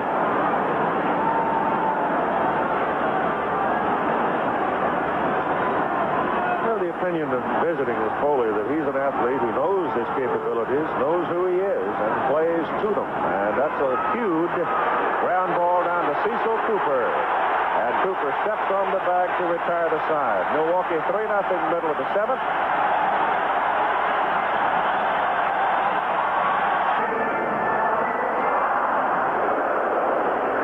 Raleigh the Magnificent. With his curling handlebar, his presence has not been felt so far in this series. With a muscle tear in the pitching arm, he has no idea if he would be effective if summoned from the bullpen. Certainly, there would be some risk involved, but I bet you we see him before this series is done if it stays alive. Right now, Milwaukee is leading by a score of 3-0 as we go to the bottom half of the 7th inning for Don Money, Charlie Moore, and Jim Gantner against Mike Witt. Recapping very briefly, Jeff Zahn started, went 3 2/3. Witt relieved him in the 4th and has been outstanding. Was outstanding through the first 3. Tough. But the second time around, Messrs. Yount, Cooper, Simmons, Ogilvy got to him.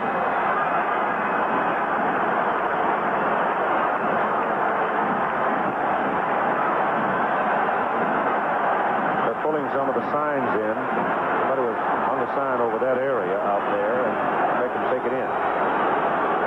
So now Money will step in. Bottom third of the order for Milwaukee. Don Money knocked in the 3rd run. Fly ball that scored Ted Simmons from third base.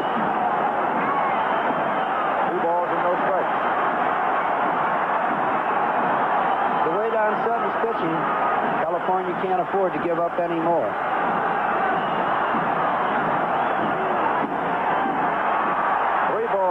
Strikes. And should Sutton have some trouble, I'm very anxious myself to see if we would get to see Raleigh fingers.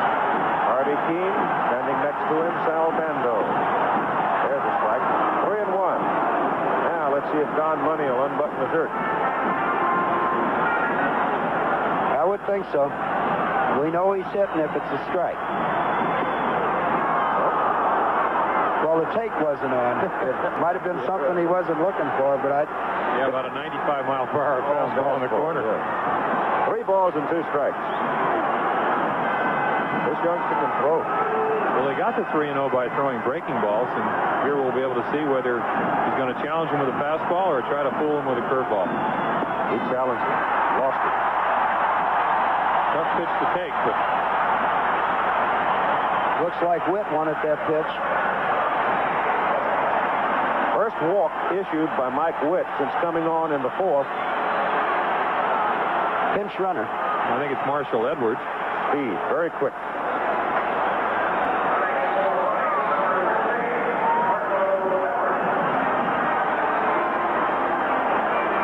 So Marshall Edwards will run for money. And we'll be seeing Howell, a left-handed batter, as the DH probably the next time around. Charlie Moore now is the batter with nobody out. Well, there's 2 things that Harvey might do here. It's a sacrifice situation, but along with that, the pinch runner at first base, they could try hit and run or just to steal a base. Well, Marshall Edwards does have good speed. His 2 brothers played in the Oakland organization. Mike and Dave were excellent base runners. Would you send in Skipper? I think I'd sacrifice here as much as I don't think about the bunt. That would have been my plan. That's what they do. And Charlie Moore does it perfectly, advancing Edwards to second base. Back to the situation from the first game. If Milwaukee can get another one right now, then the opposition has to get 2 to beat them. 1 out with the speedster Edwards at second for Jim Gantner. Gantner against Zahn, it'll pop up to the shortstop. Against Witt, struck out looking. And he has not had a base hit in the series. So he's 0 for 9.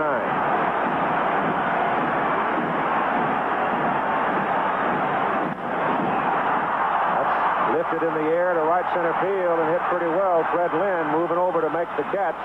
Edwards tags and tempers down to third. 2 down.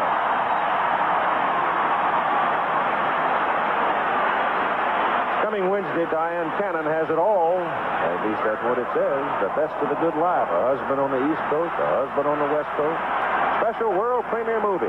Having it all next Wednesday at 9, 8 Central and Mountain, right after the Tales of the Golden Monkey. I'm going to watch the Tales of the Golden Monkey. I haven't seen that.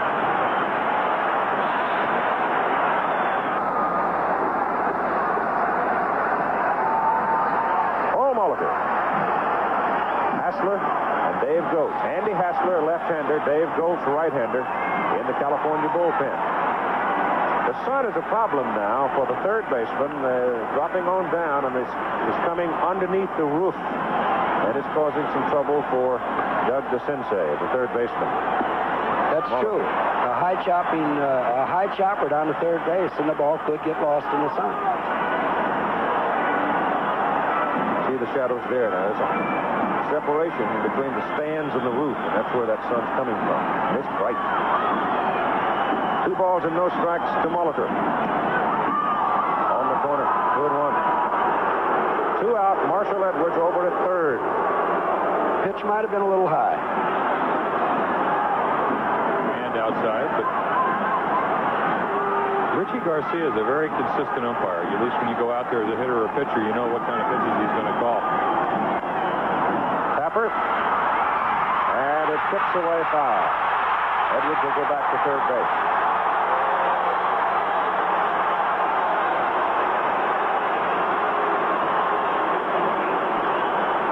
I'll tell you, with Gantner's quickness, Mooney might have had a little trouble getting him because he was on his way and he was between Boone and the ball.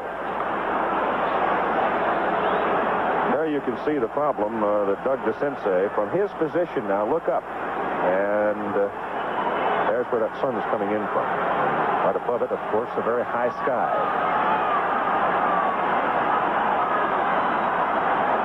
2 balls, 2 strikes. 2 down.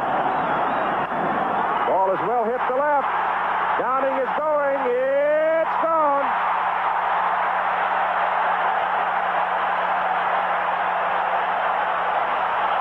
Good hard fastball on the inside of the plate.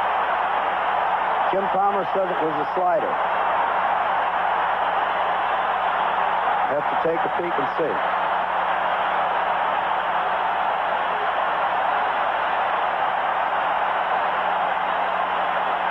So Molitor hits it into the left field seats. Here it is. High slider. Not the best pitch to throw to Paul Molitor. As we said many times, he's not a good breaking ball hitter, but when you get it up in the strike zone, that's his 20th home run of the year.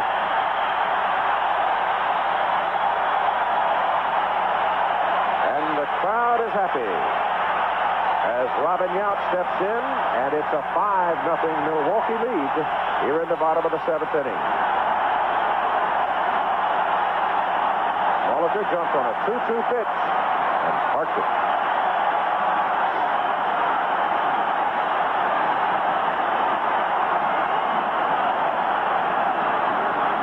Inside. The easiest thing for the Milwaukee club when they came to the ballpark this morning was just to think about not 3 in a row, but today's ball game. All they had to do was get some runs off of Jeff Zahn, the starter, and win a ball game.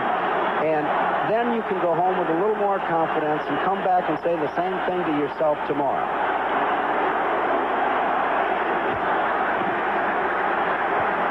He did have an inside-the-park home run, but that was a result of the aggressive play of Fred Lynn. Like I said, his 21st home run of the year. Right. He just, Freddie trying to make a shoestringer off the grass, and the ball got through it. Bad. Fantastic. 2-1. I count now to Robin Yount. Excuse me, Keith. I'm looking from a pitcher's perspective. We don't count those. That's right. That's fouled away. Well, if the top of this Milwaukee order starts to hit, or jump. That's right. I think the key still goes back to the kind of game that Sutton's pitched. Of all the pitchers that we saw down the stretch for the Milwaukee pitching staff, Sutton is the most capable. Vukovic, Caldwell just weren't pitching well. Gene Mauch on his way to the mound. He may have the hook with him. He had Hassler and Goltz out of the bullpen warming up. And the circumstance for young Mike Witt, very, very strong for a while, and all of a sudden, boom. Tomorrow, starting at 12:30 Eastern Time, we will have Game 4 of the American League Championship Series, if necessary, between the Angels and the Brewers, and it looks like right now we're going to have it. Then we'll have NCAA college football as the top-ranked Washington Huskies meet the California Golden Bears, plus other regional games. So check your local listings. And we'll have Game 3 of the National League between the Cardinals and the Braves at 8 tomorrow night Eastern Time. We'll be back after the line score in the ball game: 5-6-0 for Milwaukee, 0-4-0 in the bottom of the 7th inning with 2 out. Mike Wood is gone. Robin Yount, his responsibility at first base, and Andy Hassler comes on. Andy coming out of the bullpen most of the year for the California Angels. He's a big left-hander. He can throw hard. And he'll pitch now to Cecil Cooper. And the first pitch is high for ball 1. I think there's a couple of reasons why they bring Hassler into a game like this. Number one, Cooper had 32 home runs. You stay away from the long ball. You got the good sinker and the slider. And also, Gene Mauch doesn't know how long the series is really going to go. And Mike Witt pitched well. Made the one bad pitch to Molitor. He might have to use him on Sunday. That's an excellent point. You're thinking like a manager. I have for years. Thank you. We're told that we are not. There they are. Earl Weaver and Jim Palmer. It's been a pleasure for me to share the booth with them this week. It's been a lot of fun. I hope you've enjoyed it. A lot of baseball information coming from these two gentlemen. 2 balls and 2 strikes. We will not know, we're told, whether or not Doug DeCince's nose is broken until x-rays can be taken. Doug is staying in the ball game. Took that foul shot to the face earlier. That's a nose that's been pounded on some. Pitch to Coop, swing and a miss. And he's gone. So Hassler comes in and does the job for the California Angels. But through 7 innings of play at County Stadium in Milwaukee, the Brewers, up against it, having to win to stay alive, lead 5-0. The attendance today is 50,135. There's part of the crowd. This ballpark is not as big as the Big A in Anaheim. They had 64,000 plus for both games, setting a new American League Championship Series record in the opening game out there. 50,135 today as the ball is hit well toward the corner. Ogilvie to the wall, and he does not come down with it. And Bob Boone has hit the ball out of the ballpark, and Ogilvie is just beside himself. The Brewers are going out to talk to the umpire down the line. That is Larry Barnett. What has happened is Benji thinks he got interfered with. Ogilvie thinks that a fan reached over the stands. Now watch him go up.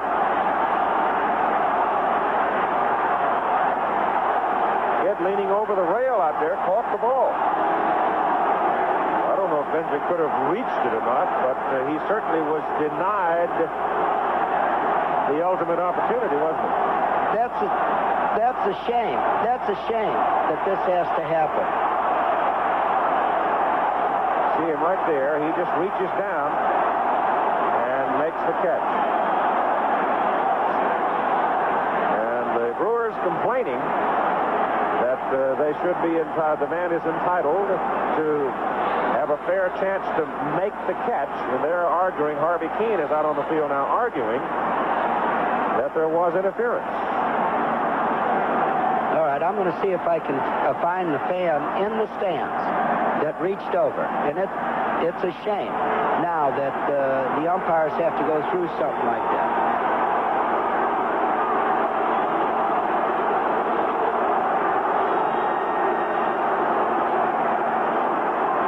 Ben was just hopping mad about it. Harvey Keene has come out on the field to talk to Larry Barnett, who's working down the left field line. It's in the books as a home run for Bob Boone, and the California Angels are on the board. Here in the top of the 8th inning, the score now is 5-1. That's the only way you can really eliminate something like that, though, is to clear out a row or two so the fans can't hang over the field. Either that or just move the fence in far enough that they cannot interfere. But it's been part of baseball ever since baseball started. It's unfortunate that it happens, but it's going to happen. It's been part of the game, and that's why the fans come out, so they can get close.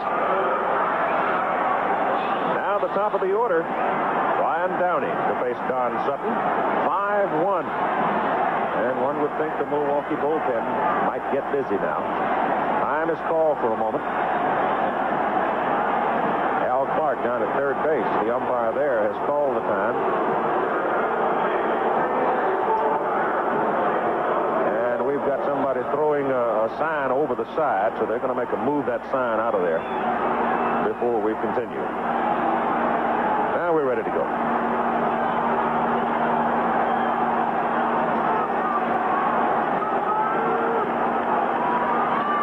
Downing steps in, hitless in 3 trips.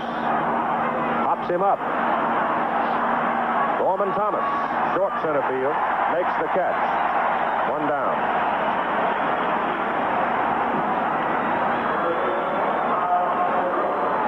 All right, we're going to try to show this one more time.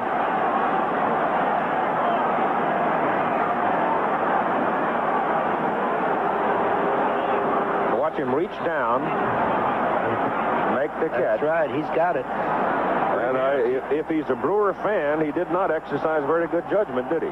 No, he did not. But he can tell all his friends he's got Bob Boone's home run ball. That's right. The telestrator being used by Earl Weaver during the course of the American League Championship Series to help highlight the information. Here's Molitor coming. Ball hangs in his glove. Can't get it out. Rod Carew punting and gets aboard. And alertly backing up down the line is the second baseman, Kentner. And Jimmy kept that ball from going on down the line and kept Rod Carew from going on down to second base.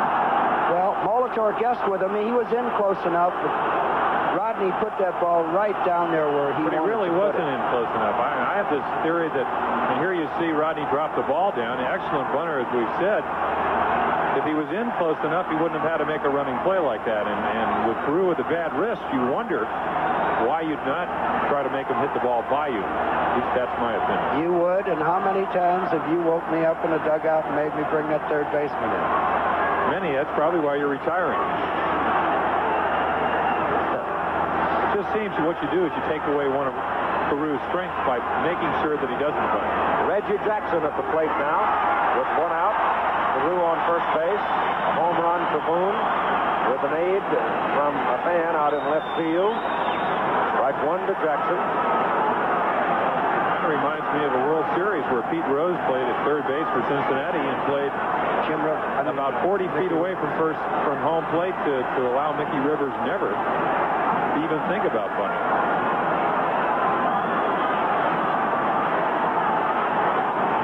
Big swing here. It could be a 5-3 ball game. It's Reggie's situation. There's the big swing, but he doesn't get it. He's going after it, though. We know that. Reggie, you can see him. Yeah, that was a good pitch. It certainly was. Looked like a changeup that ran away from him.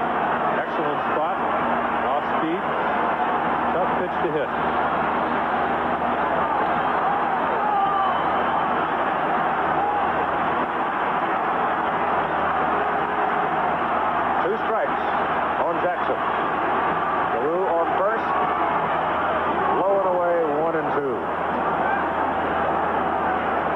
Extra day's rest is coming into focus right now.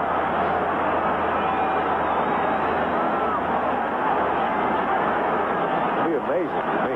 These two ball clubs that conceivably are going to get 3 successive complete games for the winning pitcher. I'll agree with that.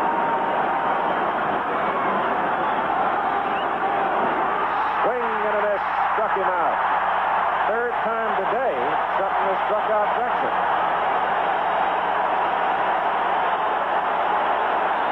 Rights, that should have been the third out of the inning because I believe Ogilvie would have caught the ball.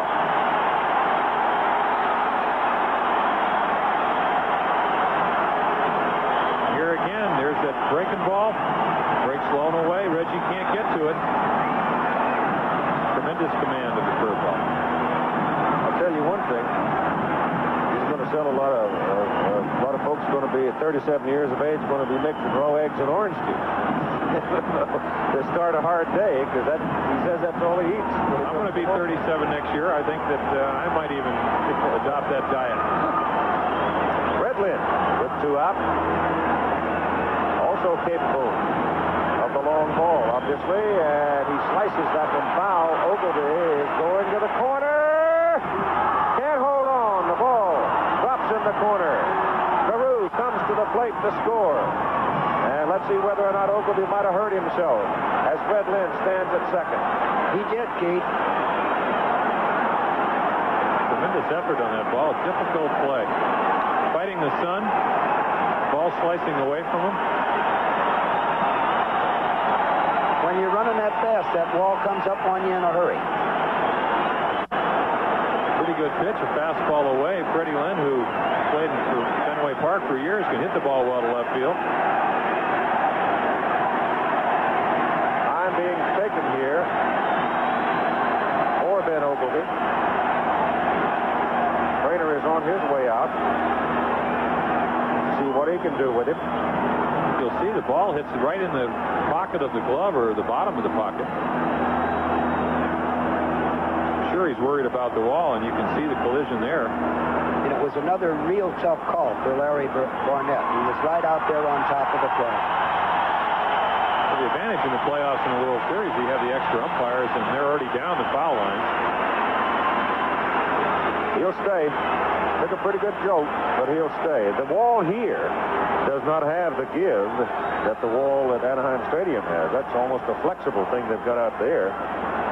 But here, boy, you stop when you hit it. The padded walls are something that the Players Association are responsible for. In years back, there was many more serious accidents with the concrete walls and the wire fences. It's kind of an air pillow that's behind those. Well, here's Don Baylor now in a 5-2 ball game, still capable of the big hit, and that's a shot down into the corner. That's going to score another run as Fred Lynn comes around third, and Don Baylor will go to second. And now it is a 5-3 ball game.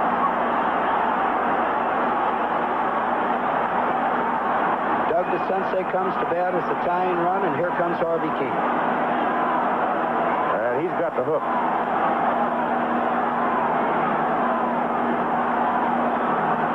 Curveball in the middle of the plate. Not a real good pitch, and Baylor, who lined out to third earlier in the ball game, hits a ball that Molitor can't get to.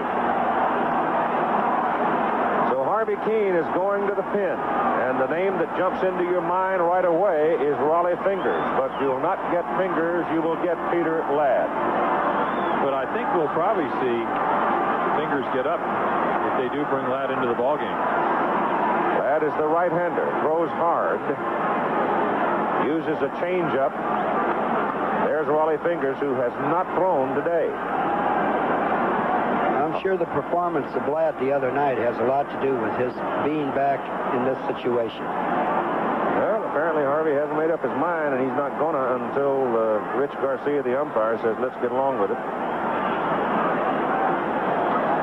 As a manager, you got to feel right now that you'd be out of the inning. And all of the pitches that Don Sutton had thrown, after that, he'd still have left for the top of the ninth. He's going to bring Ladd. So Peter Ladd is going to be called in from the bullpen. The score is 5-3 as Don Sutton goes 7 2/3. Pitched very well, but the Angels will not roll over. They fight back here in the top of the 8th inning to get 3 runs. One of them, the leadoff home run by Bob Boone, that a man interfered with, made the catch right out of the glove of Ben Oglesby. And then Rod Carew singled with 2 out after Jackson struck out. Freddie Lynn doubles him home with a double out of the glove of Oglesby as he crashed into the wall in the left field corner. Don Baylor is doubled down into the left field corner. It's 5-3, and Ladd is coming.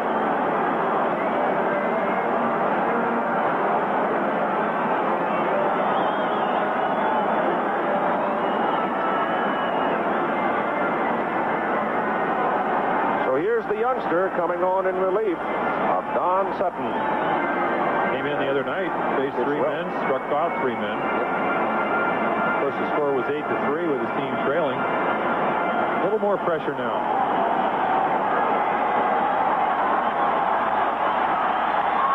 Don Sutton coming off, and he gets an ovation.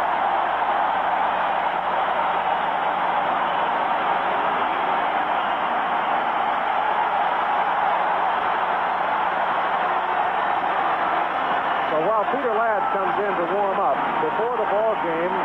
In talking to Don Denkinger today about some of the new elements that have been applied to baseball rules, we talked about fan interference. The factor of fan interference, a definition of that rule, and the judgment element having to do with the umpire making the call. Well, you're dealing with fan interference, spectator interference. You're dealing with a ball that's in play normally had it not been interfered with by a spectator. And what we have there is where the runners would have been had there not been spectator interference. And so it's strictly up to the judgment of the home plate umpire where he feels the runners would have been had the fan not interfered with the baseball. It isn't necessarily 2 bases. It could be 3 bases. It could be 1 base. If it's a ball that hit the wall and came right back into play normally, you take Boston, Yankee Stadium, where the ball will hit and come short, and it would be 1 base. There's no set rule for spectator interference. It's strictly a judgment call on the umpire's position. All right, with that as a background, let's go back to the home run that led this inning where Bob Boone hit the ball. Ogilvy up to try to make the catch, and a fan reached over and literally took it right away from him. Earl, do you think that even if they had called interference by the fan, they would maybe have limited that to a double instead of, I mean, it's kind of hard to assume that Ogilvy is going to catch that ball. It is. When you have a drive to the wall, the sun leaping against the fence. Since it wasn't called, we'll never know, Jim. I don't know what to say about it. He could award the out. Yes, sure. Of course he could. But apparently in the judgment of the referee there, the umpire out there, he probably thought Ogilvy would not have made the catch. So, whatever, it goes in the books as a home run, and Peter Ladd now up, delivers, and gets a strike on Doug DeCinces with 2 out in a 5-3 ball game. And as DeCinces stands at the plate, he represents the tying run in this ball game. We were wondering what Peter Ladd, that kind of blooper pitch he throws the other night was kind of a palm ball that he throws. He has a fastball and the slider, and kind of a slow pitch that he kind of loops up there. Again, I'll go back to Raleigh Fingers. What a different circumstance it might be here if he were healthy. There's no doubt about that. We watched this fella, and when his ball club was behind, now he has to do it with everything on the line. 2 balls and 1 strike. Ladd falling behind to DeCinces with Baylor at second base. Angels trailing now by just 2. Well, he's got a good fastball, and Doug likes the fastball out over the plate. As Earl said, he's one of the better high ball hitters. Singled up the middle earlier in the ball game on a high fastball, and he's looking for a ball that he can drive. Something he can get his arms extended with. He went for it. It's 2-2. Ladd's throwing hard again. This is what the game of baseball is all about. You're getting the fidgets. Yes, I am.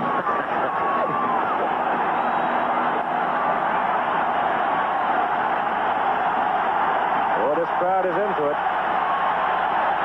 2 balls and 2 strikes with 2 out. Tying run at the plate. Peter Ladd pitching in relief of Don Sutton to Doug DeCinces.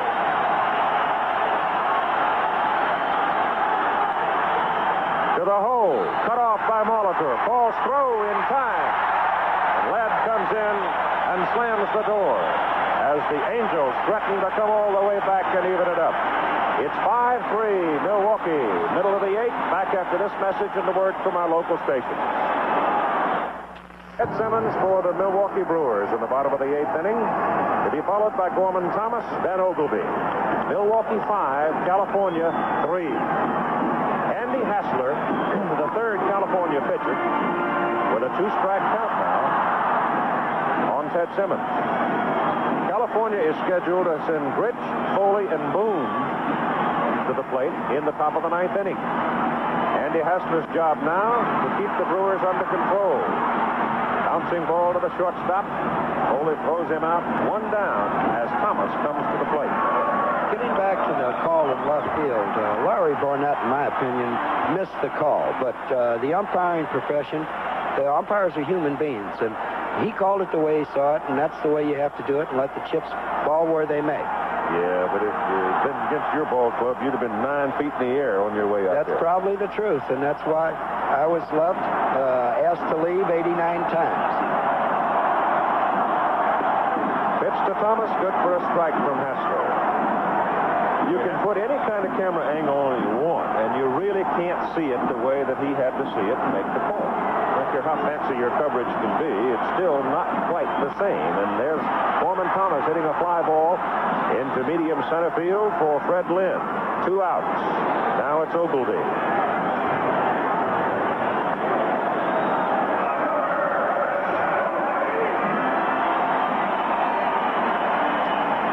That's incredible. On Monday, would you believe a lady who has 51 children? I don't believe that. Burt Reynolds, Candace Bergen, and Jill Clayburgh are starting over a network television premiere on the Monday Night Movie, 8, 7 Central in Mountain. 51. There's Joshua. It's a full-time job, no doubt. 2 is. Pitch, inside corner. Good for a strike to Ben Ogilvie. 2 down, nobody aboard. 5-3 Milwaukee. Angels got one more shot at him. Harvey Keene. Winder on the wad over there in the dugout, trying to control himself. Andy Hassler is outside. 1 ball and 2 strikes.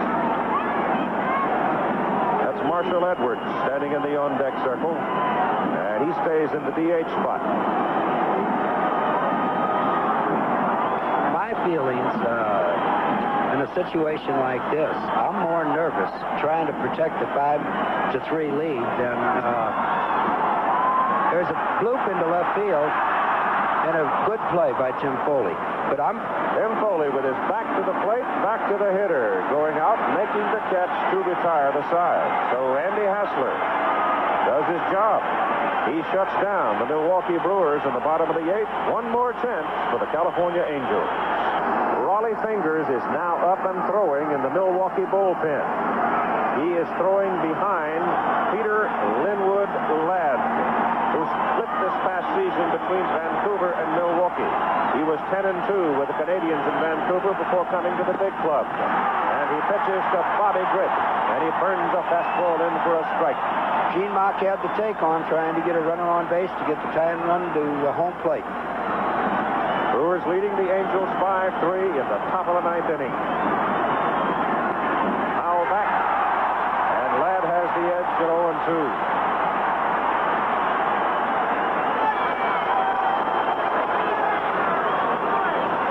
Ladd's first appearance, he handled Gritt, a strikeout. And Bobby today has struck out 3 times swinging against Don Sutton. A check swing roller to the second baseman, Gantner, 1 down.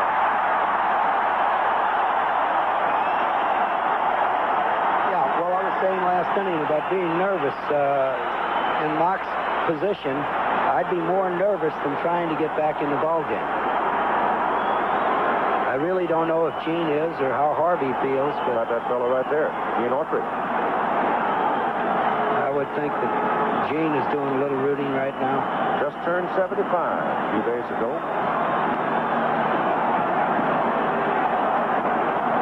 Peter Ladd on the mound.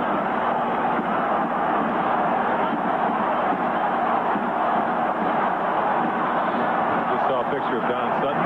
Rob Wilfong coming to the plate. He will bat from the left side for Tim Foley. Wilfong's an excellent fastball hitter, likes the ball out over the plate. Not much power, just kind of a line drive hitter. I think I got him here. I went 3 for 3 off me in Orlando once, and Gene brought him to the big leagues. Well, they're not going to give him a chance to bunt. Molitor is 3 or 4 steps in front of third base. This fella can bunt just as well as Rodney Carew. That's on the corner. You can see that Molitor's in on the grass, and he creeps in another step or so as the pitch is being made. 1 out in this 5-3 ball game. Benson is pretty deep in both dugouts. Swing and a miss. 1 ball and 2 strikes. One thing's for sure, Pete Ladd has a good arm, because he is throwing the ball hard. I'll agree with that. We call that bringing it. The 1-2 pitch struck him out.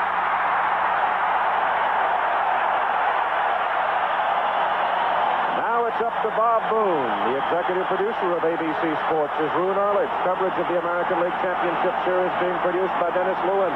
Directed by Ken Fouts. Our technical director, Mike Blazo. Associate director, Paul Hutchinson. Our technical manager, Sandy Sandberg. Our unit manager, Ralph Puglisi. Telecommunications manager, Hal Schmidt. Assistant to the producer, Mo Davenport. Researcher, Jerry Klein. And statistician, Peter Hurt. And to the final out we go. See if they can get Bob Boone. Swinging a miss for a strike. They had Don Sutton on your screen, and he looks like he's relaxed a little bit right now. Swinging a miss, strike 2. Becoming more relaxed with each pitch. And the crowd is really excited now. There's Audrey Keene. Foul ball.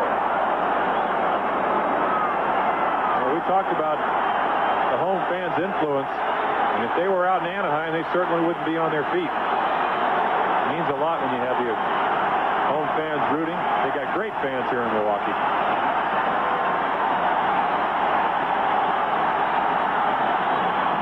Struck him out.